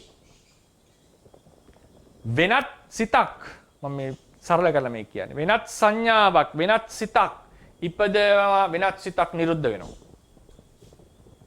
භවාංග සිත පවතින කල්හි වෙන සිතක් ඉපදිනවා නිරුද්ධ. මොකද්ද මේ හැඟෙන්නේ? භවාංග සිතක් තියෙනකොට තව සිතක් උපදිනවා නිරුද්ධ වෙනවා කියන මේ කියවෙන්නේ. එකපාර සිත් දෙකක් ඉපදුනා කියන එක මේ කියලා තියෙන්නේ. නේද? සරලව හිතුවොත් භවාංග සිත පවතින කල්හි තවත් සංඥාවක් ඉපදිනවා තවත් සංඥාවක් නිරුද්ධ වෙනවා. බුද්ධ වචනයක් මේක. නමුත් මේ බුද්ධ වචනය මහා නිදාන සූත්‍රයට බුදුරජාණන් වහන්සේ දේශනා කරනවා ආනන්දය සැප වේදනාව ඇති කල්හි දුක්ඛ වේදනාවයි උපේක්ඛා වේදනාවයි නැහැ. දුක්ඛ වේදනාව ඇති කල්හි සැප වේදනාවයි උපේක්ඛා වේදනාවයි නැහැ. උපේක්ඛා වේදනාව ඇති කල්හි සුඛ වේදනාවයි දුක්ඛ වේදනාවයි නැහැ. පවතින්නේ නැහැ. එකවර මේ දෙක පවතින්න බෑ. ඒ නිසා බුදුරජාණන් වහන්සේගේ අදහස එකවර සිත් දෙකක් පහළ වෙන්නේ නැහැ. ඕනනම් කෙනෙක්ට තර්කයක් ගේන්න පුළුවන් සැප වේදනාවක් පවතින තව සැප වේදනාවක් උපදින්නට පුළුවන් දුක් වේදනාවක් තව දුක් වේදනාවක් උපේක්ඛා වේදනාවක් පදින තව උපේක්ඛා වේදනාවක් එහෙනම් අහන්න මොකද්ද ඒකට හේතුව? මොකද බුදුරජාණන් වහන්සේ පැහැදිලිව දේශනා කළා තියෙනවා උන්වහන්සේගේ දර්ශනය හැටියට සැපක් පවතිනකොට දුකක් උපේක්ඛාව දෙකම පවතින්නේ නැහැ. මේ අදහස් කරන්නේ එක වෙලාවෙ එක සිතක් තියෙනවා කියන එකයි. ඒක සරල ප්‍රකාශනයක්. ඉතින් එහෙම දේශනා කරපු බුදුරජාණන් වහන්සේ පොට්ටපාද සූත්‍රයේදී කියනවා එයාගේ ආත්මය, එතන ආත්මය කියලා කියන්නේ භවාංග සිත, මූල චිත්තය පවතින කල්හි වෙනත් සංඥාවක් ඉපදෙනවා වෙනත් සංඥාවක් නිරුද්ධ වෙනවා. කොහොමද මේක අපි ථේරවාද ශාසනය විස්තර කරන්නේ? මේක පොට්ටපාද සූත්‍ර අටුවාවේ නෙමෙයි අත්තසාලිනී අටුවාවේ බලන්න. උප්පන්න ත්‍රිකේ යටතේ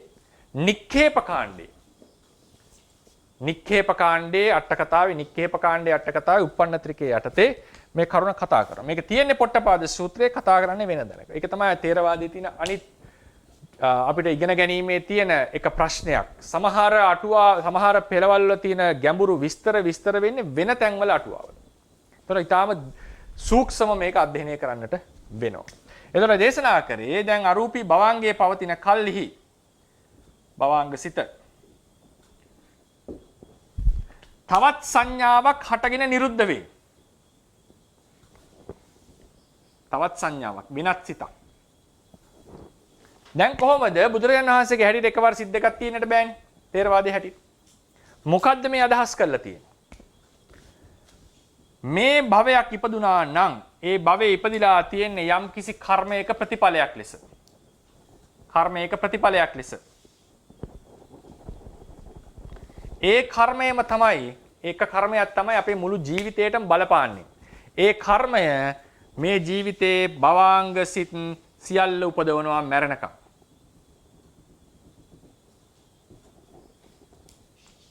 ප්‍රතිසන්දියක් දෙනවා කියන්නේ ප්‍රතිසන්දියක් දීලා ඒ කර්ම ඉවර වෙනවා නෙවෙයි. මැරෙනකම් මේ කර්මය තමයි අපේ ඉන්ධනය ලෙස අපේ ජීවිතේ පවතින්නේ. ඒ නිසා ප්‍රතිසන්දිදායක කර්මය කියන එක ජීවිතේ ලොකු බලපෑමක් සිද්ධ කරනවා. දැන් මොකද්ද මේකෙන් උන්වහන්සේ අදහස් කරේ? දැන් මේ කර්මය ප්‍රතිසන්දි දුන්නානේ. කර්මය ප්‍රතිසන්දි දුන්නා. ප්‍රතිසන්දි දෙන්න නම් ඊට කලින් එයාට අවස්ථාව ලැබෙන්න එපේ. නේද? අවකාශ ලැබෙන්නට ඕනේ. මොකද අවකාශ ලැබුණොත් තමයි විපාක ලබා දෙන්නේ. මේකෙන් කියවෙනවා මේ සූත්‍රයේ හැටියට කතා කරනකොට මේ ප්‍රතිසන්දි ලබා දීලා තියෙන්නේ යම් කර්මයක් අවකාශ ලැබලා. අවකාශ ලැබලා තමයි මේ විපාකය ලබා දීලා තියෙන්නේ. ඒ ලැබපු කර්මයම තමයි දිගින් දිගට විපාක උපදවන්නේ. මොකද්ද මේ කියන්නේ? අවකාශ ලැබූ කර්මයක උපදින්නට નિયમિત විපාකය. මොකද්ද ඒකට අපි කියපු නම? උප්පාදිනෝ ධම්මා. උප්පාදිනෝ ධම්මා. ඒකට කියපු ප්‍රකාශනය උප්පාදිනෝ ධම්මා. අවකාශ ලැබපු කර්මයක උපදින්නට નિયમિત විපාකය. දැන් මේ කතාව බලන්න බුද්ධ දේශනාව. බුදුරජාණන් වහන්සේ කියනවා අරූපී ආත්ම භාවයේ භවාංග සිත ඇති කල්හි මූල චිත්තය ඇති කල්හි තව සිතක් ඉපද නිරුද්ධ වෙනවා කියන එකේ අදහස මොකද්ද? එකවර සිත් දෙකක් ඇති වුණා කියන එක නෙවෙයි. මේ භවාංග සිත් පේලිය උපදින්නට નિયમિતයි. උපදින්නට નિયમિતයි. ඇයි નિયમિත? කර්මයක් අවකාශ ලැබලා ඉවරයි ප්‍රතිසන්දි ලබා දෙන්නට. අවකාශ ලැබිච්ච නිසා තමයි ප්‍රතිසන්දිය දුන්නේ. ඒ කර්මයම තමයි අවකාශ ලැබපු කර්මයම තමයි භවාංග සිත් ඉපදෙව්වේ. ඉදිරියටත් උපදවන්නට નિયમિત ජීවත් වෙන තාක්කල්. මේ වෙලාවේදී වෙන සිතක් ඉපදුනත් මේ උපදින්නට નિયમિત භවාංගයෝ බුදුරජාණන් වහන්සේගේ දේශනාවේ හැටියට ඇත. තිට්ඨති තිට්ඨතේව සායං පොට්ටපාද අරූපී අත්තා සංඥාමයෝ අතීමස්ස පුරිසස්ස අඤ්ඤා සංඥා උප්පජ්ජති අඤ්ඤා ච සංඥා නිරුජ්ජති. පොට්ටපාදය අරූපීමයෝ සංඥාමයෝ ආත්ම භාවේ නම් අරූපී සත්වයෝගේ භවාංග චිත්තේ තේරවාදයේ හැටියට පවති. චිත්තේ පවති. එකල්හි මෙම සත්වයාට අනෙක් සංඥාවක් උපදිනේය අනෙක් සංඥාවක් නිරුද්ධ වන්නේය. මේ කිව්වේ සිත් දෙකක් ඇති වුණා කියන එක නෙවෙයි.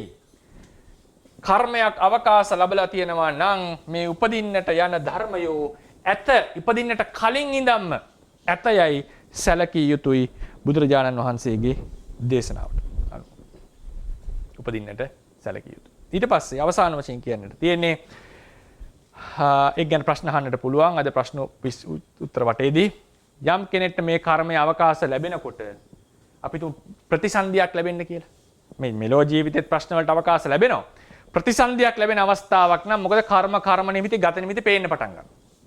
ඒක මතක තියාගන්නට ඕනේ. මේක ප්‍රායෝගික ජීවිතේට ලැබෙන උපදේශයක්. සමහර වෙලාවට කර්ම නිමිති මතුවෙන්න පටන් ගන්නවා විපාක දෙන්න. දැන් ඔන්න දිව්‍ය ලෝකේ යන්නට හොඳ තැනක උප්පත්තිය ලබන්න යනවා නම් අන්න හොඳ සිතිවිලි හොඳ දර්ශන පේන්න පටන් ගන්නවා. අපි අකුසල කර්මයක බලපෑමට ලක් වෙනවා නම් අපිට අකුසල සිතිවිලි සමහරට බය සිතිවිලි ඒ වගේම අකුසල භයානක රූප ආදිය දිස් වෙන්නට පටන් ගන්නවා. ඒකෙන් මම කියන්නේ භයානක රූප ඇති වෙනකොට හිතේ බයක් ඇති වෙච්ච පමණින් අකුසල ඕකාස කර්මයක් අවකාශ ලැබලා කියලා. ඒකට নানা හේතු තියෙන්නට පුළුවන්. ඒ වගේ කර්මයක් අවකාශ ලැබුවම කුසල කර්මයක් නම් අවකාශ ලැබලා තියෙන්නේ. අපේ සිතට නිතරම ප්‍රසන්න භාවයක් එනවා. අරමුණු ප්‍රසන්න වෙනවා. අකුසල කර්මයක් නම් ඒකේ අනිත් පැත්ත සිට. හැබැයි මේක මතක තියාගන්න.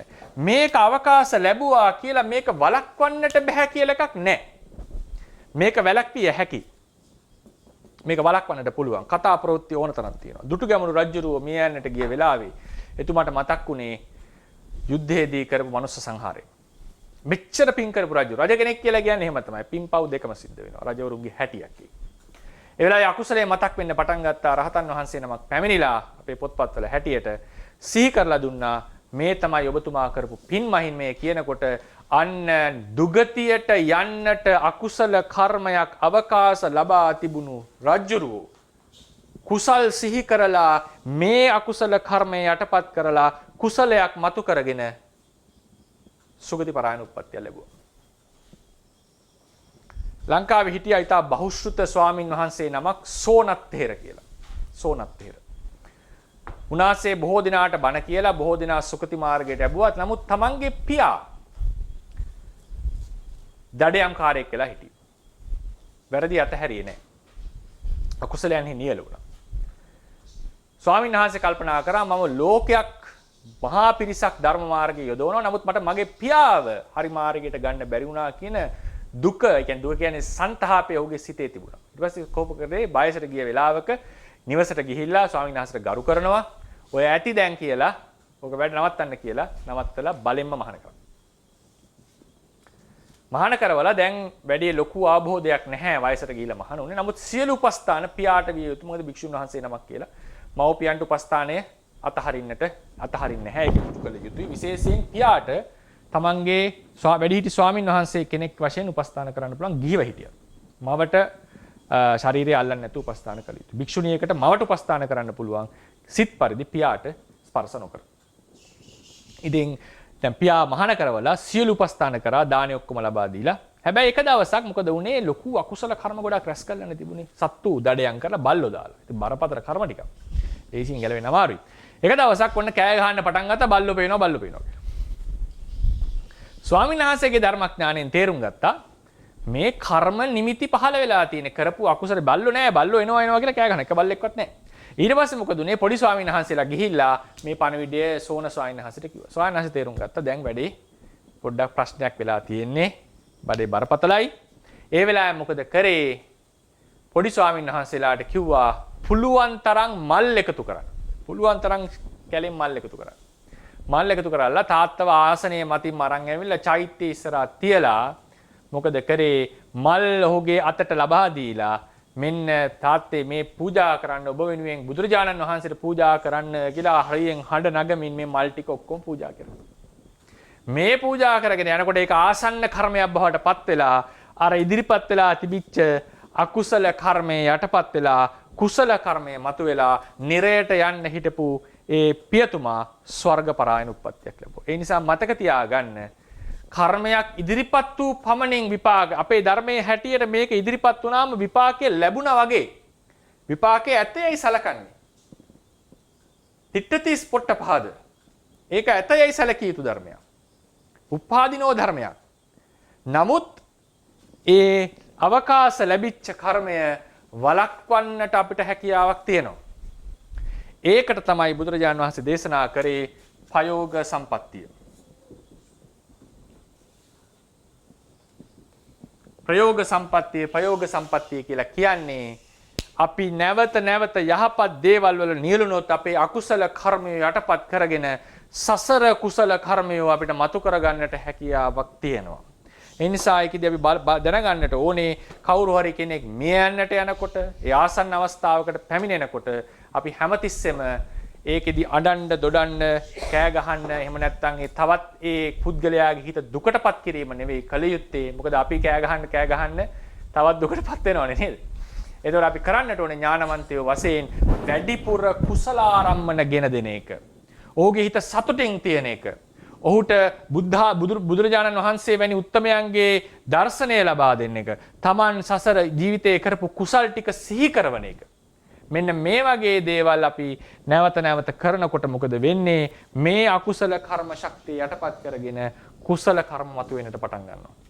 ඒ වගේම අනිත් පැත්ත වෙන්න පුළුවන්. කුසලයක් ඉදිරිපත් වෙලා තියෙනකොට ලෝකේ නැති කුණු ගොඩවල් වලට දාලා ඒක යටපත් කරලා අකුසලයක් කරලා සුගතේට යන්න පුළුවන් දුගතේට යවන්නත් අපිට හැකියාව තියෙනවා. ඒක අපි දැනගන්නට ඕනේ අපි කොහොමද සත්පුරුෂයෝ ලෙස හැසිරෙන්නේ කියලා. ඒ නිසා උපාදිනෝ ධම්මා කියන එකට මම හිතනවා අදහසක් එන්නට ඇති. ඒක තව විමස ගන්න ඕන ප්‍රශ්නෝත්තර වටේදී සලකමු.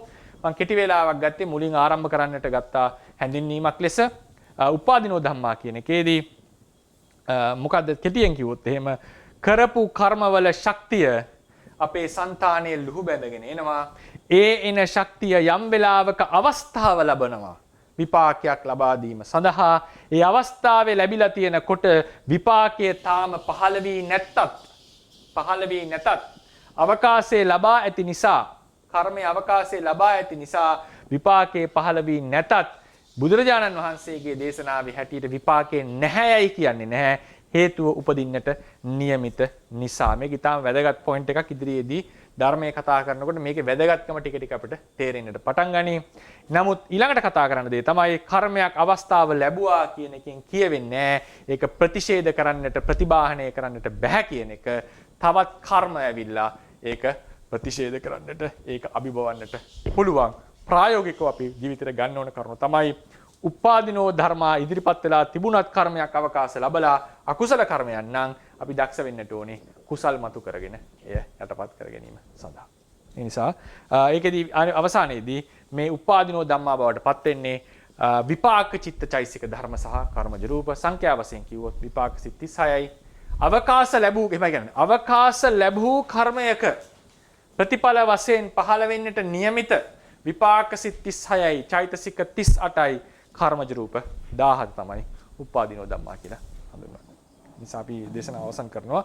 කාට හරි ප්‍රශ්න තියෙනවා නම් විමසන්නට පුළුවන්.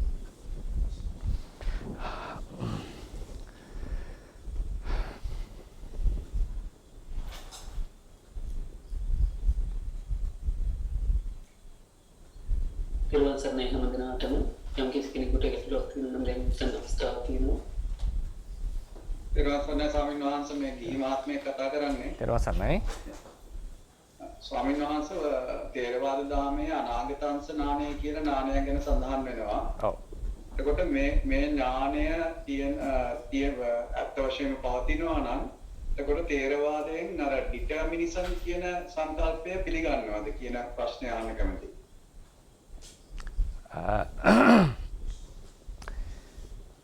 ඒක අනාගතයේ අපි ඉස්සරහට කතා කරන්න ඉන්න මාතෘකාවක්. ඒක ගැන කෙටියෙන් දැන් උත්තරයක් ලබා දෙනවා නම් තේරවාදයේ හැටියට අනාගත වර්ග දෙකක් තියෙනවා. නියත වෙච්ච අනාගතය, අනියත අනාගතය. අනාගතංශ ඥාණයෙන් ඉදිරියට බලනකොට සමහර සිද්ධීන් තියෙනවා නියත වෙලා තියෙනවා. දැන් උදාහරණයක් ගත්තොත් අපි හිතමුකෝ කවුරු හරි කෙනෙක් අෂ්ටධර්ම සමෝධානයක් සිද්ධ වුණා. මිනිස්සෙක් වෙලා, පුරුෂයෙක් වෙලා, පැවිදි වෙලා, ධ්‍යාන අභිඥා ධ්‍යාන උපදවාගෙන බුදුවරයෙක් සම්මුඛ වෙලා රහත් වෙන්නට ඒ වෙලාවේ රහත් වෙන්නට පින ඇති කල්හි රහත් බව අතහැරලා විශාල පරිත්‍යාගයක් කරලා ලොකු ඡන්දයකින් ප්‍රාර්ථනා කළොත් එතන යා නියත වෙනවා, ඩිටර්මින් වෙනවා කවදා හෝ දවසක බුද්ධත්වයේ ලබන්නට. ඊට ප්‍රථමයෙන් ඔහුගේ අනාගතය නියත නැහැ. විය හැකි නොවීමේ සම්භාවිතාවකුත් තියෙනවා. එතකොට අනාගතේ බලනකොට බුදුරජාණන් වහන්සේලා දේශනා කරන්නේ මෙයා මෙහෙම වුණොත් මෙහෙම වෙනවා, මෙහෙම වුණොත් මෙහෙම වෙනවා කියන එක. ඒ නිසා අනාගතංශ ඥානය කියන එක බුදුසහමේ විස්තර කෙරෙනවා. ඒකෙන් කියවෙන්නේ නැහැ අනාගතය නියතයි කියන එක. බුදුදහම ඒකට සම්පූර්ණයෙන් විරුද්ධ වෙච්ච ධර්මයක්.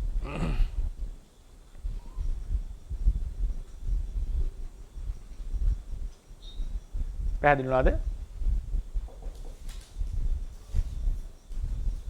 ස්වාමීන් වහන්සේ බොහෝ සූත්‍රාන්තිකව පවසන්නේ මේ අනාගතංශ ඥානයේ බොහෝ සූත්‍රවල සඳහන් වෙන්නේ නැති හින්දා මේ දහමේ සඳහන් වීමෙන් වෙන කොටස් හින්දා ඩිටර්මිනිසම් මේ කියන්නේ අනාගතයේ තීරණය වෙලා කොහොමද තියෙන්නේ කරන දෙයක ඵලයක් නැති අදහසක් එනවා කියලා. නෑනේ සමහර සූත්‍රවල තියෙනවා අනාගතය ගැන කියපු වාක්‍ය. දැන් කෝරක්කත්තිය පරිබ්‍රාජකතුමා නිගණ්ඨයා ගැන කියනවා අනිවාර්යයෙන් මෙයා දවස් 7කින් මිය යනවා කියලා. සුනක්කත් ස්වාමීන් වහන්සේට. ඒ නිසා අනාගතය ගැන දේශනා කරපු තැන් තියෙන ඕනතරම් සූත්‍රවල. බුදුරජාණන් වහන්සේ දේශනා කරනවා පාටලී පුත්‍රයට අනාගතයේදී ගින්න, ජලය, මිත්‍ර භේදය කියන මේ තුනම පැමිණෙනවා. සවිඥානික වස්තුන් වල අනාගතය ගැනත් කියනවා, අවිඥානික වස්තු වල අනාගතය ගැනත් කියනවා. හැබැයි ඒකෙන් කියවෙන්නේ නැහැ අනාගතයේ වෙන සියල්ලම නියත වුණාසේ ප්‍රකාශ කරනවා කියලා. යම් කිසි අනාගතයක් නියත වුණා නම් ඒක උන්වහන්සේ ප්‍රකාශ කරනවා.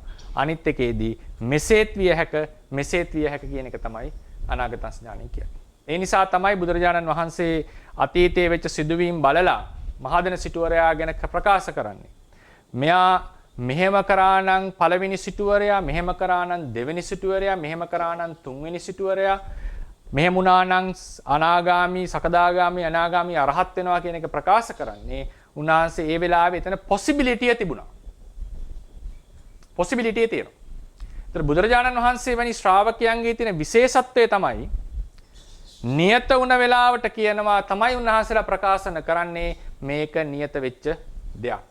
ඊට ප්‍රථමයෙන් උන්වහන්සේලා බලන්නේ මෙයා මෙහෙම උත්සාහ කරොත් මෙතනට යන්න පුළුවන්, මේ විදිහට උත්සාහ කරොත් මෙතනට යන්න පුළුවන් කියන පොටෙන්සිය දැකලා, හැබැයි ඒකේ වඩා බර මොකටද කියලා දැකලා තමයි උන්වහන්සේලා සත්‍යයන්ට ධර්මයේ දේශනා කරන්නේ. කොම්පින් ස්වාමීන් වහන්සේ පැහැදිලි කරනවා සම්මත. තෙරුවන් සරණයි. අවසර ස්වාමීන් වහන්සේ. හරි තෙරුවන් සරණයි. ශාක කියලා ගිහි කෙනෙක් කතා කරන්නේ. මේ ප්‍රශ්නය සම්බන්ධ කලින් සතියේ පොඩ්ඩක් මතක් කිරීමක් කරන්න කිව්වා. අර ස්වාමීන් වහන්සේ මම දෙවනි ධර්ම සාකච්ඡාවේදීත් අහුව මේ ප්‍රශ්නය පිළිබඳව. එතකොට දැන් රූපසිත 8 ගන්නකොට ඒක වේදනාවේදී උපේක්ෂා සහගත සහ සෝමනස්ස සහගත කියලා තමයි වෙන් කරන්නේ අපි. මේ අභිධර්ම මාර්ගයේ පොතේ තියෙනවා සෝමනස්ස සහගත සිතට වඩා උපේක්ෂා සහගත සිත බලවත්ය කියලා. එතකොට අර මංජුසා ටීකාවේ අපි ධර්මාවතාර ටීකාවේ තියෙන්නේ සෝමනස්ස සහගත සිත උපේක්ෂා සහගත සිතට වඩා බලවත් කියලා. මේකට උපේක්ෂායේ බලවත්ද සෝමනස්ස සිත බලවත්ද? උපේක්ෂා සහගත සිත බලවත්. හරි. කියලා ඒකට ඒක කොහොමද වෙන්නේ කියලා පොඩ්ඩක් පැහැදිලි කරන්න. හරි.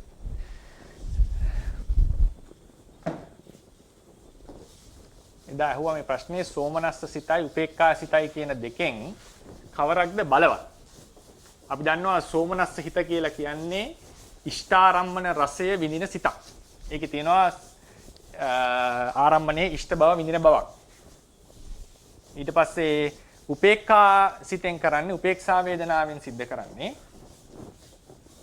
අරමුණෙහි මධ්‍යස්ථාකාරයෙන් විඳින බව. දෝමනස්ස හිතෙන් කරන්නේ අරමුණෙහි අනිෂ්ඨාකාරය විඳින බව. එතකොට දැන් දෝමනස්ස හිත ගැන වාදයක් ඉන්නේ නැහැ. මොකද දෝමනස්ස හිත අනිවාර්යෙන් ද්වේෂයේ සමගන යෙදෙන්නේ. ඒ නිසා ඒක අනිවාර්යෙන් දුර්වල, ඒ කියන්නේ ඒක තනියම ද්වේෂ මූල හිත්වල විතරක් පවතින එකක්.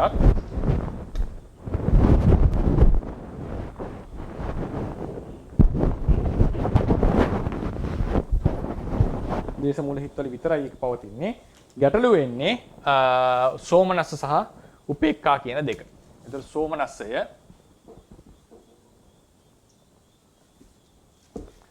උපේක්ඛාව දෝමනස්සය. ගැටලුව අපිට එන්නේ මේ දෙක සම්බන්ධයෙන්. සාමාන්‍යයෙන් සෝමනස්සය සහ දෝමනස්සය කියන දෙකේ දැන් සෝමනස්ස දෝමනස්ස උපේක්ඛා කියන නිර්වචනවලදී සාමාන්‍යයෙන් ධර්මයේ දැක්වෙන ක්‍රමය තමයි සෝමනස්සේ සහ දෝමනස්සේ තියෙනවා යම් අධික ක්‍රියාත්මක භාවයක්. අරමුණත් එක්ක කටයුතු කරනකොට ඒක ටිකක් අධික ගතියක් තියෙනවා. මේ උපේක්ඛා එකේදී ඒ භාවය නැහැ. ඒ නිසා සාමාන්‍යයෙන් උපේක්ඛා වේදනාව ටිකක් ස්ථාවරයි කියලා කතා කරනවා. ස්ථාවරයි. සෝමනස්සයට හෝ දෝමනස්සයට වඩා. ඉතින් අන්ත දෙකක් ලෙස හඳුන්වනවා. මේක ගොඩාක්ම දැනෙන තැන තමයි චතුර්ථ ධානයේට. එහෙම නැත්නම් චතුර්ක ණය ක්‍රමයෙන් තෘතිය ධානයේටත් පංචක ණය ක්‍රමයෙන් චතුර්ථ ධානයටත්පත් වුණාම මේ සෝමනස්සය සහ දෝමනස්සය කියන දෙකෙහි තියෙන අන්ත දෙක වැටහිලා උපේක්ඛා ධානයකට උපත් වෙනවා. මේ නිසා පොදුවේ අපිට කියන්න පුළුවන් උපේක්ඛා වේදනාව තියෙන හිත ස්ථාවර හිතක්. ස්ථාවර හිතක් නිසා ප්‍රබල හිතක්. ඒකට හොඳම උදාහරණය චතුර්ථ ධානයෙන් පංචම ධාන හිත්වල උපරිම හිත උපේක්ඛා හිත. නේද? ඒ කියන්නේ උපේක්ඛාව ස්ථාවරයි කියන එකයි මේ කියලා තියෙන්නේ. මේ කියමන අපි ජෙනරලයිස් කරන්නට හොඳ නැහැ. මොකද හේතුව කාමාවචර මට්ටමට ආව. දැන් රූපාවචර අරූපාවචර ලෝකෝත්තර හිත් භවනායේ ප්‍රතිඵලනේ. එතකොට ඒක ආධ්‍යාත්මික පැත්තට බරයි. ආධ්‍යාත්මික පැත්තට බරයි. ඒවවලදී ඊටාම සෝමනස්සේ ප්‍රීතියේ තියෙන බාධා පවා පේනවා. අර දියුණු වෙන්න යනකොට පොඩි දේ පවා පේනව නේද? පොඩි වෙනස පවා තේරෙන්න පටන් ගන්නවා. දැන් අර ඒකනේ අර පුප්ප ගන්ධ සූත්‍රයේදී නේද? තාම ඉහළ සිල්වන්ත භාවයක් තිබුණා තාපසයට. ගිහිල්ලා මේ මලකින් සුවඳ උරනකොට නේද? සුවඳ උරනකොට එක මිනිස්සෙක් මල් කඩකට හිටියා මේක ඇතුලේ විල ඇතුලේ. තාපසතුමා ගිහිල්ලා මොනවත් කරේ නැහැ මලේ සුවඳ ටිකක් ඉම්බා. ඒ වෙලාවේ දෙවියා කිව්වා අයි හොරා කියලා බැන්න තාපසතුමාට කිව්වා. හොරා කියලා. ඊට පස්සේ තාපසතුමා කල්පනා කරා අර දඬු කඩන මිනිස්සයාට හොරා කියන්නේ මොනවත් කියන්නේ නැතු මේ මලේ සුවඳ බොමු මට හොරා කිව්වයි. ඊටකවා ඒ මිනිස්සයා ගැන නෙමෙයි වැදගත් වෙන්නේ අපිට එයා කිව්වේ මේ කුණු ගෑවිච්ච රෙදි කෑල්ලේ ගෑවිච්ච කුණු ටික පේන්නේ නැහැ. හැබැයි පිරිසුදු රෙද්දේ ගෑවිච්ච පොඩි කුණු ටික පවා පේනවා. ඒ වගේ ඒ මිනිස්සයා ගැන සීලයක් මට කතා කරන්න අවශ්‍ය නැහැ. ඔබතුමා වැනි උතුම් සීලයක් ඇති කෙනෙක් මලක සුවඳ ටිකක් උරනවා කියන එක පවා මට දැනෙනවා. ඒකෙන් හේතුව පණිවිඩයක් දෙන්න උනේ උන්වහන්සේට. ඒ කියන්නේ උසස් වෙන්න පොඩි දේ පවා වරද අපිට පේන්න පටන් ගන්නවා. අඩුපාඩුයි. ඒක ගොඩක් මනස උසස් වෙන්න වෙන දෙයක්. මුලදී අපිට ඒක තේරෙන්නේ නැහැ ලොකුවට. ඉතින් එතකොට අර ආධ්‍යාත්මිකව සමාධිමත් වෙනකොට මේ සෝමනස්සේ පවා ප්‍රීතියේ පවා දොස් පේන්න පටන් ගන්නවා. මේක වෙනම කතාවක්. පොදුවේ ගත්තම උපේක්ඛා ප්‍රබලයි සෝමනස්සිර දෝමනසඩ මොකද ඒකේ තියෙන මධ්‍යස්ථ ගතිය නිසා වේදනාව. නමුත් අපි ගත්තොත් එහෙම කාමාවචර මට්ටමේදී දාන සීලාදී ගුණධර්ම පූර්ණය කරනකොට දැන් කොහොමද කුසලසිත සෝමනස්ස වෙන්නට තියෙන හේතු දානයක් දෙනකොට දෙය්‍ය ධර්මයේ හොඳට තියෙනවා දෙන්න තියෙන දේ. ප්‍රතිග්‍රාහක පාර්ශවයේ සිල්වන්තයි ගුණවන්තයි බොහොම සතුටුයි හිතට. ශ්‍රද්ධාව ඊටාම ඉහළයි බොහොම සතුටුයි හිතට. කර්මඵල විශ්වාසයේ තියෙනවා බොහොම සතුටුයි දන් දෙනවා.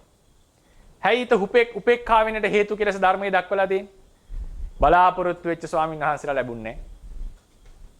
බලාපොරොත්තු වෙච්ච පරිද්දෙන් දාණය දෙන්නට බැරි වුණා. ලොකු ශ්‍රද්ධාවක් නැහැ, ලොකු උනන්දුවක් නැහැ. අන්න සිත උපේක්ෂා වෙනවා.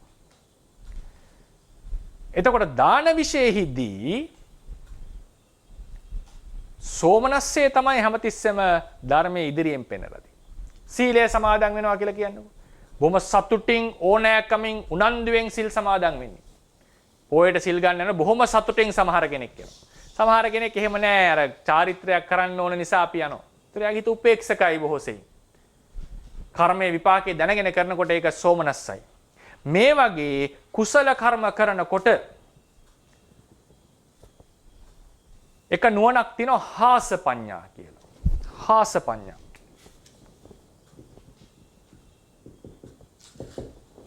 හාස පඤ්ඤා. හාස පඤ්ඤා කියලා කියන්නේ සතුටත් සමග මිශ්‍ර වෙච්ච ප්‍රඥාව. සතුටත් සමග මිශ්‍ර වෙච්ච ප්‍රඥාව. සීලේ රැකලා කෙලෙස් යටපත් කරන්නේ බොහොම සතුටින්. භාවනාවෙන් කෙලෙස් යටපත් කරන්නේ බොහොම සතුටින්. අනිත් ගුණධර්ම පුරන්නේ බොහොම සතුටින්. ඒ නිසා මේ කුසල කර්ම විශේෂෙහි සෝමනස්සෙන් කටයුතු කරනවා කියන එක ඊටාම වැදගත්. අර තියෙනවානේ ඇස් දන් දුන්න ජාතකේ මොකද්ද? සිවි ජාතකේ නේද? සිවි මහරජුරු. නිමි රජු සිවි මහරජු. සිවි රජුරෝ දිනපතා දුන්නානේ ලක්ෂ ගාණක් අහවනුනේ. එක එක ගේට්ටුව ගානේ දුන්නා එක එක ద్వාර මූලේ මේ නගරේ දුන්නානේ එක එක තැන ලක්ෂ ගණන්. හැබැයි කාලයක් යනකොට එතුමාට හිතුණා දැන් හිත උපේක්ෂකයි. එච්චර සතුටක් නෑ. මට කාලෙකින් ඇහැක් දී ගන්න බැරි වුණා. අටුවාවේ කියවෙනවා මහා බෝසතාණන් වහන්සේලා බුදු වෙන්න කිට්ටු වෙනකොට හිතේ සතුටක් උපදින්නේ ඇහැක් වගේ දෙයක් දන් දුන්නොත්. අඟපසඟ ටිකක් දන් දුන්නොත්, මස් ටිකක් දුන්නොත්, ලේ ටිකක් දුන්නොත් අන්න හිතට සෝමනස්සේ උපදිනවා. සල්ලි දෙනකොට සිත බොහෝසෙන් උපේක්ෂකයි. ඒ කියන්නේ මොකද? කර්මය දානාදී කුසල කර්මය ප්‍රබල වෙන්නේ සෝමනස්සේ වැඩි තරමට. සීලයත් එහෙමයි. ඒකට තමයි කතා ප්‍රවෘත්ති ඕන තරම් තියෙන්නේ. දැන් උදාහරණයකට හිතන් යන්නකෝ. මෙහෙම සිද්ධියක්. දැන් අපි අසුබ භාවනා වඩන් යනවා කියලා හිතන්නකෝ. මම තව කරුණක් කියන්නේ මේ සෝමනස් මේක මේ වගේ අර ඉරක් ගහලා පෙන්වන්න පුළුවන් තැනක් නෙවෙයි. උපේක්ෂාව කියන එක දෙපැත්තට යන්නේ නැතුව තියෙන එක ඒක උපේක්ෂාවේ පොදු ගතිය. නමුත් මේක හැම කුසලයකටම හැම අකුසලයකටම ආරූඪ කරගන්නට හොඳ නැහැ. ධ්‍යාන මට්ටමටම පැහැදිලි ඒක. ඒක උපේක්ෂාව තමයි සියුම් වෙලා තියෙන්නේ. දැන් උදාහරණයක් හිතන්නකෝ අපි අසුභ භාවනාව මුලින්ම වඩන් යනවා කියලා. මොනම හරි භාවනාවක් වඩන් යනවා කියලා හිතන්නකෝ මුලින්ම. භාවනාවක් වඩාගෙන යනකොට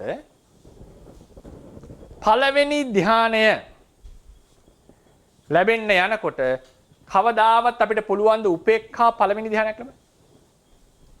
උපේක්ඛා සාගත ප්‍රථම ධ්‍යානය ලබන්න පුළුවන්ද? අපි ඉගෙන ගත්තානේ.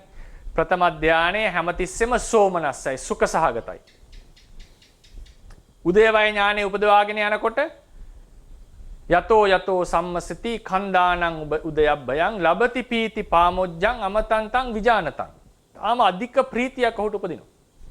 ඒ නිසා මේ ප්‍රීතිය සෝමනස්සය කියන එක ගුණධර්ම පුරාගෙන යනකොට සිතේ ඉබේ හට ගන්නවා. ඒක හැටියක්.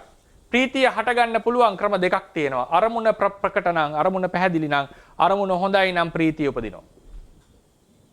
හැබැයි කොහොමද අසුබ ධානයක ප්‍රීතියක් උපදින්නේ? ප්‍රථම ධානයේ ආනිසංස දැකීම නිසා, කෙලෙස් 10 දුරු වීම නිසා. කෙලෙස් 10 දුරු වීම නිසා. ආනිසංස දැකීම නිසා. දැන් උදාහරණයකට ටිකක් මේ කුණු අයින් කරලා සල්ලි හොයන කෙනෙක් හිතන්නකෝ අයින් කරන කුණු ප්‍රමාණයට සල්ලි හම් වෙනවා කියලා. කුණු දකින්න සතුටු වෙන්නේ. කුණු කියලා කියන්නේ ඉතින් අප්‍රසන්න දෙයක්. නමුත් දකින්න සතුටේ මොකද මම දන්නවා මේ ටිකේ මට ලොකු ප්‍රතිලාභයක් එනවා මගේ ජීවිතේට. ඒ වගේම ඊට පස්සේ හිතන්නකෝ උදාහරණයකට හොඳට හිතන්නකෝ ලොකු බඩේ අමාරුවක් තිබිච්ච කෙනෙක් වමනේ කරනවා. මේ වමනේ ටිකේට සහන එනකොට වමනේ දකින්නකොට සතුටක් එන්නේ නැද්ද? ලොකු ප්‍රීතියක්. ඇයි මගේ මුළු මේකම නිරෝගී වුණා. ඒ සැපේ එනකොට අපිට සතුටක් එනවා මේක දකිද්දි. මේක උන් නැත්නම් ඇඟ ඇතුලේ තියෙනකොට තමයි අපිට ප්‍රශ්නේ කොහොම හරි මේක අපි එළියට ගන්නට ඕනේ. ඒ වමනේට නෙමෙයි අපි සතුට වෙලා තියෙන්නේ ප්‍රයෝජනෙට. ඒ වගේම භවනා කරන් යනකොට කෙලෙස් 10 සංසිඳනකොට අපේ සිත සෝමනස්සයටපත් වෙනවා. ඒ වගේ මේ සෝමනස්ස උපේක්ඛා කියන ඒවා සමහර තැන්වල සෝමනස්සේ කවදාවත් අවොයිඩ් කරන්න බෑ අපිට. ඔය ප්‍රතිපත්තිවල. ඒ වගේ ගත්තම තේරුම් ගන්නට ඕනේ මේක ඒ කුසලයට අදාළව කතා කළ යුතු මාතෘකාව. දාන ආදී කුසල කර්මවල, සීල ආදී කුසල කර්මවල තොරතුරු ලැබෙන්නේම අපිට බුදුරජාණන් වහන්සේ දේශනා කළාම තියෙන සතුටෙන් සෝමනස්සයෙන් මේක පුරන්න. බුදුරජාණන් වහන්සේ දේශනා කරනවානේ සූත්‍රයක. ඒ සූත්‍රේ නම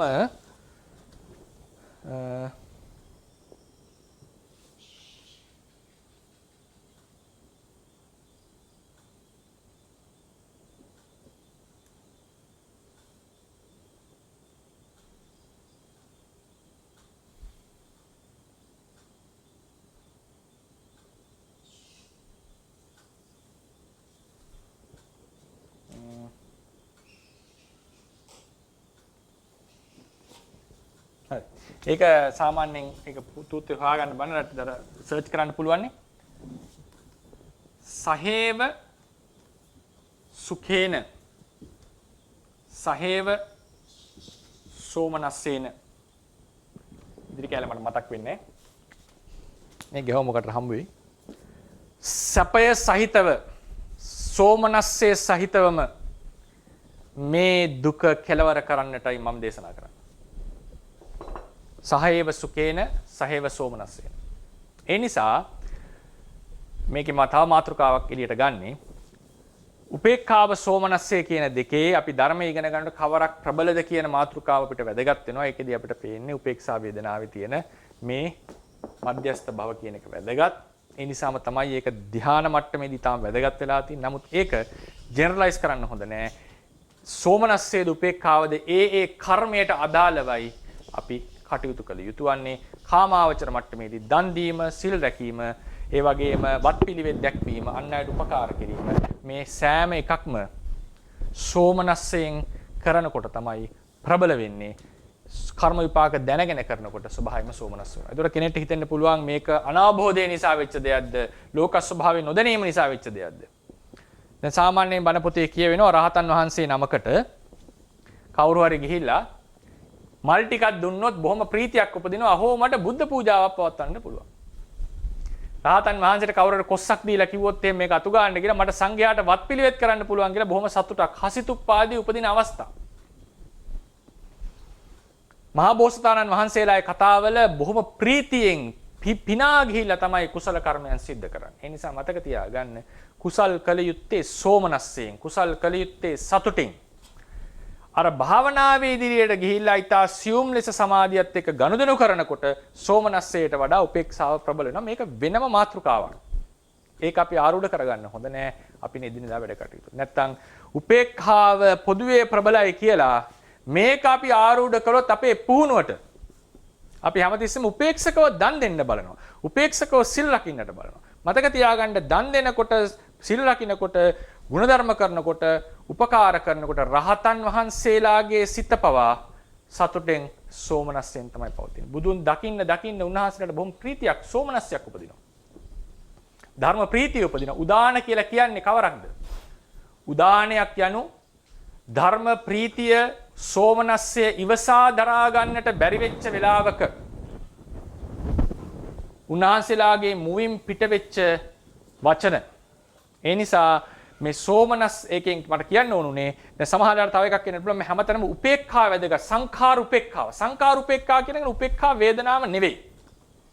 සංඛාර උපේක්ඛාව කියන්නේ ප්‍රඥාව. උපේක්ෂා වර්ග 10ක් තියෙනවා. ඒකේ එකක් තමයි එකක් හෝ දෙකක් තමයි මේ වේදනා උපේක්ෂාව. මට මතකයි දෙකක් හෝ තුනක්. අනිත් ඒවා తත්‍ර මජ්ජත්තතා චෛතසිකය සමහර තැන්වල ප්‍රඥාව. ඒ නිසා ඒක උපේක්ෂාව කියන මාතෘකාවට ආපු වෙලාව අපි කෙටියෙන් කතා කරගමු.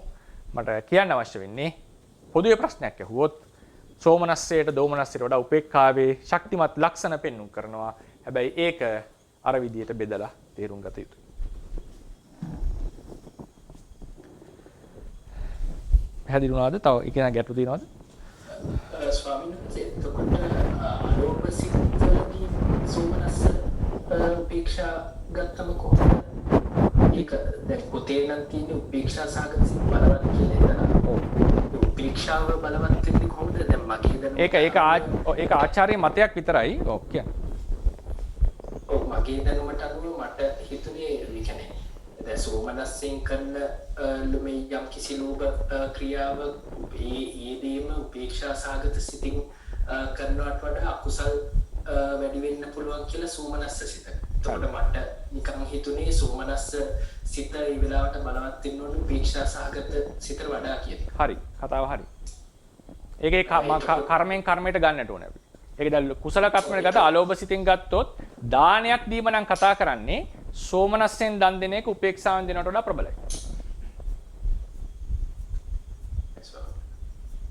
එතකොට ස්වාමීන් වහන්සේ මේ වෙලාවට මේ හිතේ ඇතිවෙන ඒ කියන්නේ අකුසල් ඕකට බලපානවා. ඒ කියන්නේ මොකද ඒ කියන්නේ යම් කිසි ලෝභයක් දැන් අපි හැමදාම කේක් කෑල්ලක් කනවා වගේ නෙවෙයි කාලයකට පස්සේ යම් කේක් එකක් වගේ එකක් හම්බෙනකොට අපිට ඒ වෙලාවේ සමහර විට ඊ සම්තතියම අකුසල් ඒ කියන්නේ ක්ලේශ අර වෙන ක්ලේශයන් වගේම තියෙන්න පුළුවන්. ඔව්. එහෙම ඒ වෙලාවට ඒ කියන්නේ සෝමනස්ස සහගත සිත් ඒකට බලවත් වෙනවනේ. එකකින් අදහස් කරේ මොකද්ද? ඒ කියන්නේ ඒ කියන්නේ මම කියන්නේ ක්ලේශ කියන්නේ අර දැන් අපි හැමදාම දැන් නිකන් හිතන්නකො කේක් කෑල්ලක් වගේ එකක් උදාහරණයක් විදිහට ගත්තොත් හරි. කාලෙකින් කනකොට සතුටුයි. ඔව්. ඔව් සතුටුයි. හැබැයි ඕක දවස් 10ක් විතර එක දිගට කනකොට ඕක නිකන් උපේක්ෂා සහගත වගේ වෙනවනේ. ඊ අරමුණ. හරි. එතකොට ඒ වගේ වෙලාවකදී ඔය පළවෙනි දවසේ ඔය කරන ක්‍රියාවේදී අපේ 10 වෙනි දවසේදී ඔය ක්‍රියාවම වෙනකොට වීදිකේ මේ බලවත් වෙන්නේ අර අතරම කතාව ගත්තොත් සෝමනස්ස සාගත සිත බලවත්ද ඒකම ක්‍රියාව කාලයක් තිස්සේ කරාම නියුට්‍රල් වගේ වෙනවා කියන එකද? ඔව්. ඒක මම ඒක එකපාර ප්‍රතික්ෂේප කරන්න යන්නේ නැහැ. ඒක ලස්සන තර්කයක්. තර්කයට මේ වැලිඩිටියක් තියෙන්නට ඕනේ ප්‍රකාශනයට. මට ඒක අනිත් පැත්තට හිතෙනවා තව කරුණක් ලෙස දැන් ගොඩක් වෙලාවට ඥානය එහෙම ලොකුවට තිබුණොත් නැවත ප්‍රබල වෙලා. ඉතින් අර අලුත් අවස්ථාවේ එක්සයිට්මන්ට් එකක් තියෙන්නට පුළුවන්. මුලින්ම කරන නිසා. ඉතින් අර ඥානය එහෙම බස්සන් නැතුව මේන්ටේන් කරගන්න පුළුවන් වුණොත් Tamanට මම හිතනවා ඒ සෝමනස්සය බොහෝ කල් පවත්වාගෙන යන්නට පුළුවන් කියලා. ඒ නිසා ඒකේ නිකන් හුරුවක් ලෙසපත් වෙලා නියුට්‍රලයිස් වෙනවා කියන එකට දාණය වගේ කටයුත්තකදී මට පේනවා මේ නුවණ එහෙම ටිකක් එයා යොදවන්නේ නැති අවස්ථා. නැත්තම් හිතන්න ඒක සතුටට එන එකක් වෙන්නේ නුවණ එහෙම යදුවොත් නිතර. ඊට පස්සේ අන්තිමට වෙන්නේ ඇත්තටම කතා කරොත් එයා හොඳම ඥානවන්තයෙක් වුණොත් මේ පස්සේ කරන එක ඉතාම ප්‍රබල බව දැනගත්තොත් ඒ කියන්නේ උපනිශ්‍රය ආසේවන ලැබිලා මම අවුරුදු 5කට එක දිගට අවුරුදු දන් දීලා බුදු ගුණ එහෙම වඩලා ඉන්නකොට පස්සේ කරන ඒවා තවත් ප්‍රබලයි කියන අවබෝධය આવොත් එන්න ප්‍රීතිය වැඩි වෙන එක වෙනසක්. එන්න ප්‍රීතිය වැඩි වෙන්නට ඕන. ඒ නියුට්‍රලයිස් වෙන එකේ එක පැත්තක් තමයි ඥානයේ වගේ එකක් වැඩ කරන්නේ නැතිවීම. ඒ කියන්නේ ඥාණයෙන් බැලුවම තේරෙනවා යාට එක දිගට කරන් යනකොට බෝරින් ගතියක් එනවනේ එකපාර නිකන් හුරුවක් වගේ. ඒ ඥානයේ සිහිය දුර්වල වෙන නිසා. නැත්තම් යාට නුවණින් තේරෙනවා මම එක දිගට අවුරුද්දක් කරා නම් පළවෙනි මාසේ කරාට වඩා දෙවෙනි මාසේ කරන හිත ප්‍රබල වැඩි. මේ කුසලයේ රැස් වෙන ආනිසංශ වැඩි. මේකෙන් කෙලෙස් කපන වේගය වැඩි. ඒ නිසා ඒකට ඉතාම ඕනකමක්. තව එක්සයිට්මන්ට් එක වැඩි වෙනවා යාගේ. එහෙම වුණා. ඒ නිසා ඒක ඒ පැත්තට හිතන්නට පුළුවන් අපිට.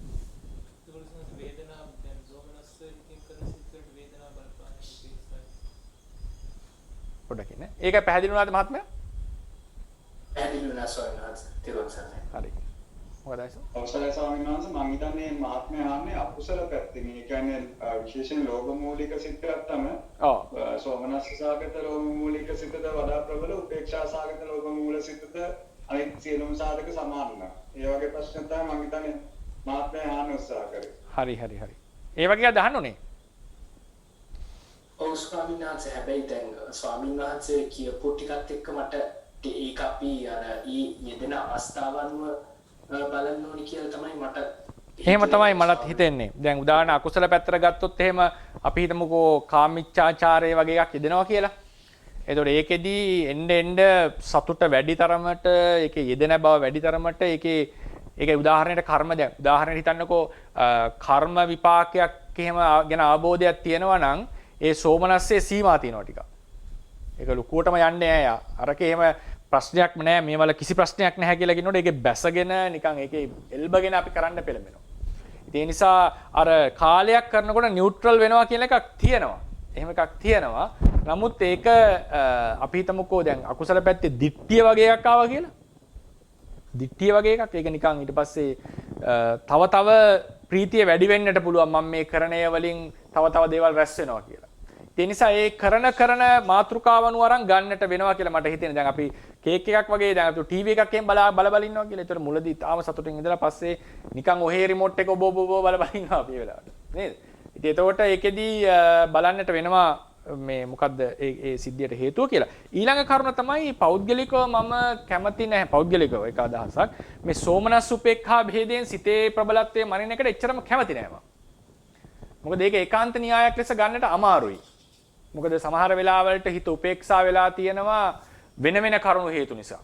උපෝක්ෂක වෙන්නට පුළුවන්. දැන් උදාහරණයකට මේ හොරකමක් එහෙම කරන්න යන වගේ අවස්ථාවක හොඳට ප්ලෑන් කරලා කරනකොට සමහරට සෝමනස්සේ පිහිටන්නේ නැහැ හිතේ. මොකද ඒකේ හොඳ සැලසුම් සහගත වේදේ සිද්ධ කරන්නේ. ඒ නිසා ඒක ජෙනරලයිස් කරනවා පෞද්ගලිකව අකමැති. නමුත් ප්‍රශ්නයක් යවම තමයි උපේක්ෂාවේ අර කියපු මධ්‍යස්ථ ගතිය තියෙනවා කියලා පේන්නේ. ඉතින් ඒතකොට කෙනෙක්ට තර කරන්න පුළුවන් එහෙමනම් ඒක හැමතැනම ඇප්ලයි කරන්න පුළුවන් වෙන්න ඕන කියලා. ඒකට තියෙන උත්තරය ලෙස මට කියන්න තියෙන්නේ දේශනාවේ හැටියට ඒ කර්මානුකූලව කර්මයට අනුකූලව තමයි මේ භේදය කතා කරන්නට සුදුසු කියන එක. නැත්නම් ඒ ගැන ගොඩාක් අපිට සාකච්ඡාවක් යන්න පුළුවන් ඒ කොන්ටෙක්ස්ට් එක අනුව. හැබැයි තාම ජෙනරලයිස් කිරීමේ ප්‍රශ්නේ අපිට මතුවෙනවා.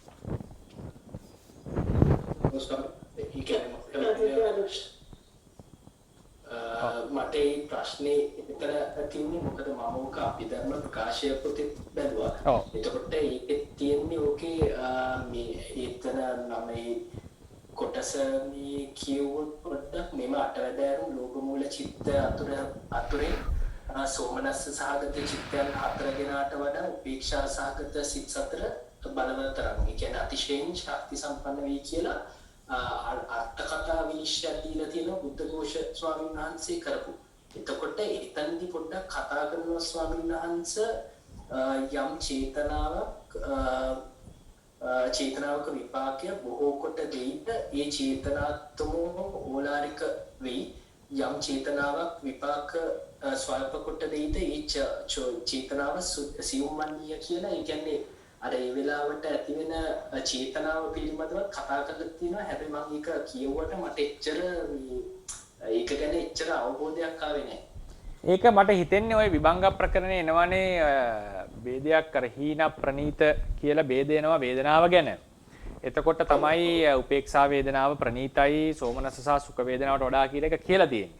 ඒ වගේ මේ උපේක්ඛාවේ මධ්‍යස්ථ භව කියන එක ප්‍රබල භව කියන එක පෙළේම එන කතාවක්. ඒ කියන්නේ විභංග ප්‍රකරණයේ හීන ප්‍රනීත වශයෙන් දූරේ සම්තිකාදී හීන ප්‍රනීත වශයෙන් වේදනාව බෙදාගෙන යනකොට ඉතින් ඒක ඒ සිද්ධිය අපි හැම එකටම ආරූඪ කරන්න සුදුසු නැහැ කියන එක තමයි අපේ අදහස උනේ. මොකද දේශනාවේ තියෙන්නේ උපදේශ ලැබෙන්නේ සහ කතා ප්‍රවෘත්ති වල තියෙන්නේ සමහර කර්ම කරනකොට සෝමනස්යෙන් කිරීම තමයි ඊටාම අගේ කොට සලකලා තියෙන්නේ කරන්න කියලා තියෙන්නේ. සතුටින් පිනා ගිහිල්ලා ඒක කරන්නට ඕනේ කියන්නේ. ඉතින් දැන් උදාහරණයකට අපි හිතමුකෝ මෛත්‍රී භාවනාව වගේ එකක් කියලා. මෛත්‍රී භාවනාව වගේ එකක් උපේක්ෂා වේදනාවෙන් කරන්නට බෑ ධානයකට. මෛත්‍රී උපේක්ෂා වේදනාවෙන් කරන්නට බෑ. කරුණා මුදිතා තුනම කරන්නට බෑ. මොකද හේතුව උපේක්ෂාව ආව ගමන්ම මෛත්‍රී භාවනාව අදාළ වෙනවා.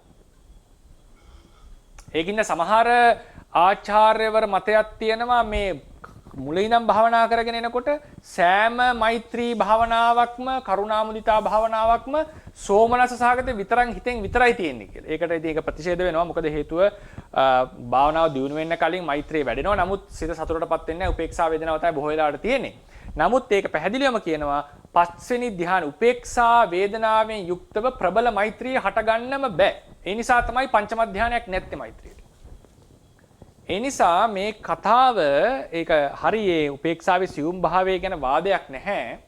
මේක ඒ මාතෘකාවලට දාලා විමසන්න ඕනේ කියන එකක් තමයි මගේ පෞද්ගලික අදහස.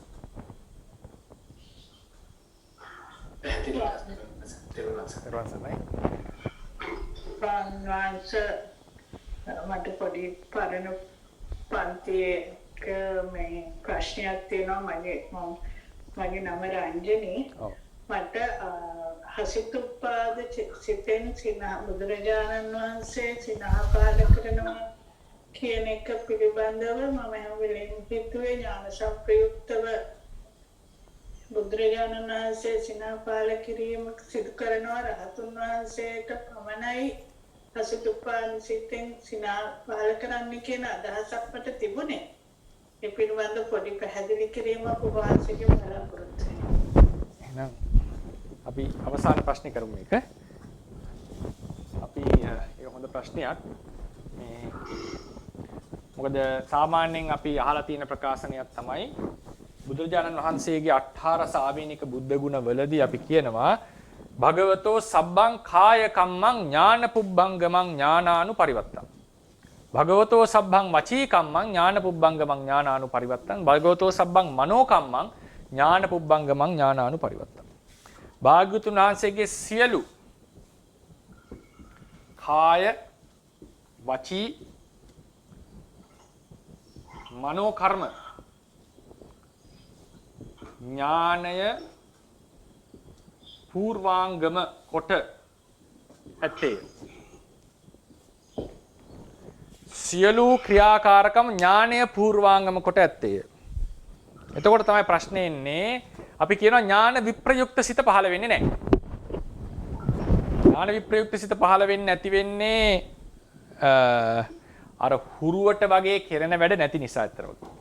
කියන උන්වහන්සේ ඊටාම සතිවන්තයි, ඊටාම අවධානයේ වැඩි. ඥානය පහළ වෙන්නේ නැහැ සමහරලාට රහතන් වහන්සේලාට ඔය ධානයන් ප්‍රත්‍යවේක්ෂා කරනකොට සමහර අවස්ථාවලදී විපස්සනා වාක්‍යයන් මනසිකාර කරනකොට සමහරලාට ඥාණයෙන් තොරව සිත් වැඩ කරනවා. රහතන් වහන්සේට පවා විශේෂයෙන් ග්‍රන්ථයක්ෙන් ප්‍රගුණ කරනකොට සමහර ක්‍රියාකාරකම් වලදී හැබැයි සිහියෙන් තොරවීමක් වෙලා නැහැ. සිහිය තියෙනවා. අර ගැඹුරු නුවණ පහළ වෙලා නැහැ සමහර අවස්ථාවල. හොඳම උදාහරණයක් ගන්න පුළුවන් වාසනා කෙලෙස් වලින් ඔය පිළින්ද වච්ච ස්වාමීන් වහන්සේම වසලයා කියලා කතා කරන්නේ. මට හිතෙන්නේ නැහැ ඒකේ ඥානය ඇති කියලා හිතේ. ඒක ඥාන මම පෞද්ගලික හිතන දැන් ඥාන විප්‍රයුක්ත සිතෙන් තමයි මේ වගේ දේවල් සිද්ධ වෙන්නේ රහතන් වහන්සේ. ඉතින් බුදුරජාණන් වහන්සේට මේ ප්‍රශ්නේ එන්නේ නැහැ.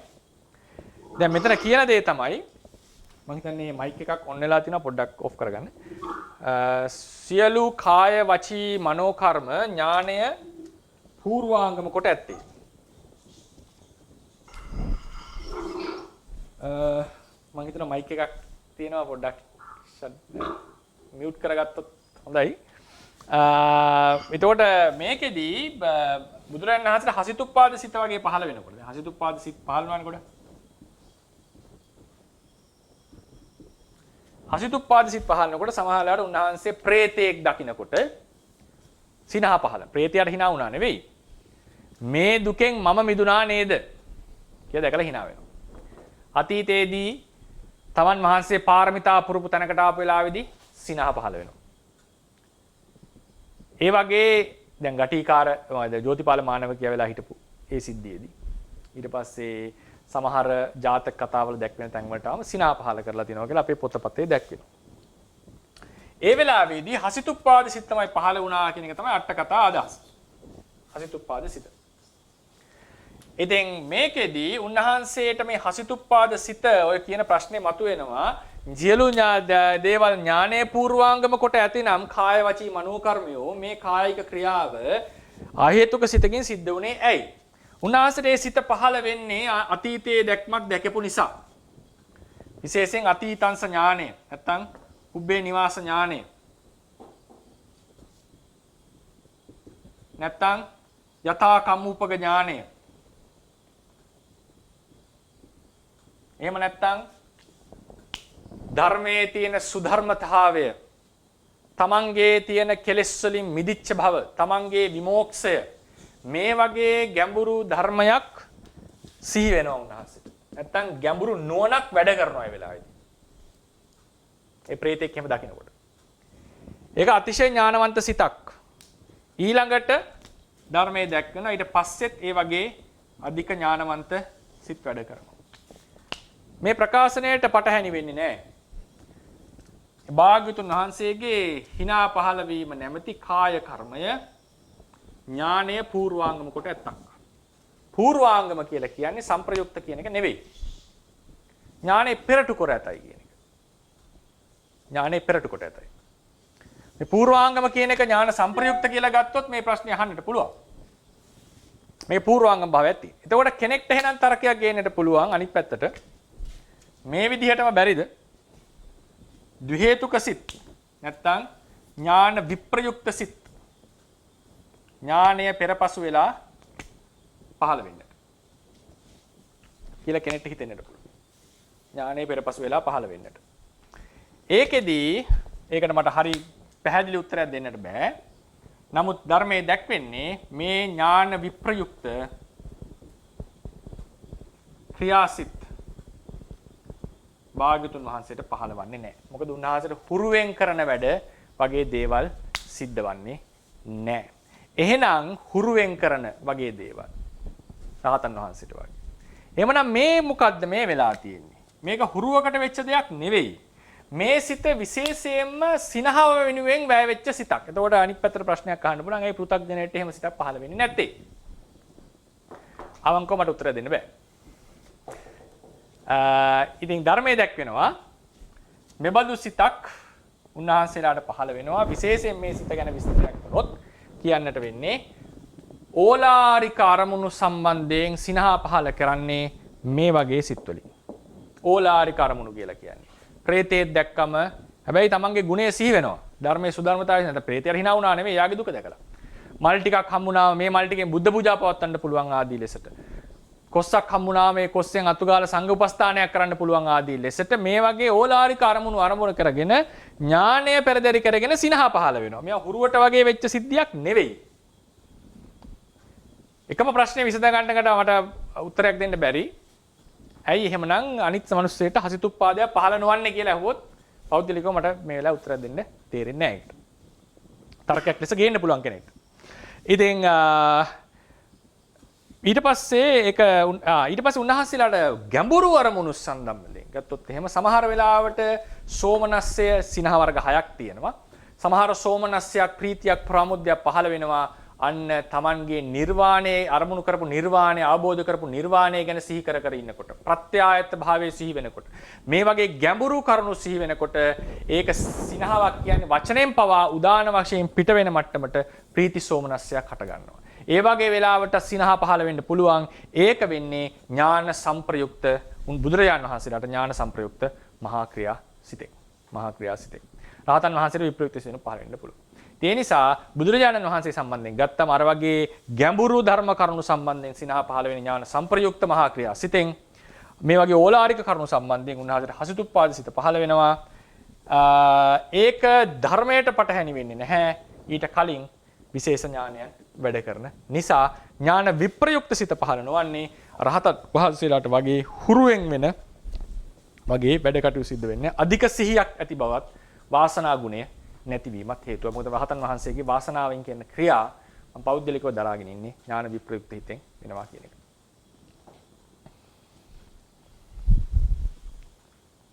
සාදු සාදු සම්නන්ස තේරුණා. එhmenan අපි ගොඩාක් කාල වෙලා ඉක් වෙලා 9:45ත් පහු වෙලා. ඉතින් අපි රැස් කරගන්න යදුනා වූ කුසල සම්භාරය තවත් ධර්මඥාන භාවනාඥාන දියුණු කරගෙන නිවනින් සැනසෙන්නටම හේතුපනිශ්‍රේ වේවා. මේ කුසල කර්මය බුද්ධ ශාසනයේ චිරස්ථිතිය පිණිසම පවතිවා කියලා අපි ආශිර්වාද කරමු. බුද්ධ ශාසනං චිරන් තිට්ඨතු බුද්ධ ශාසනං චිරන් තිට්ඨතු බුද්ධ ශාසනං චිරන් තිට්ඨතු සාදු සාදු සාදු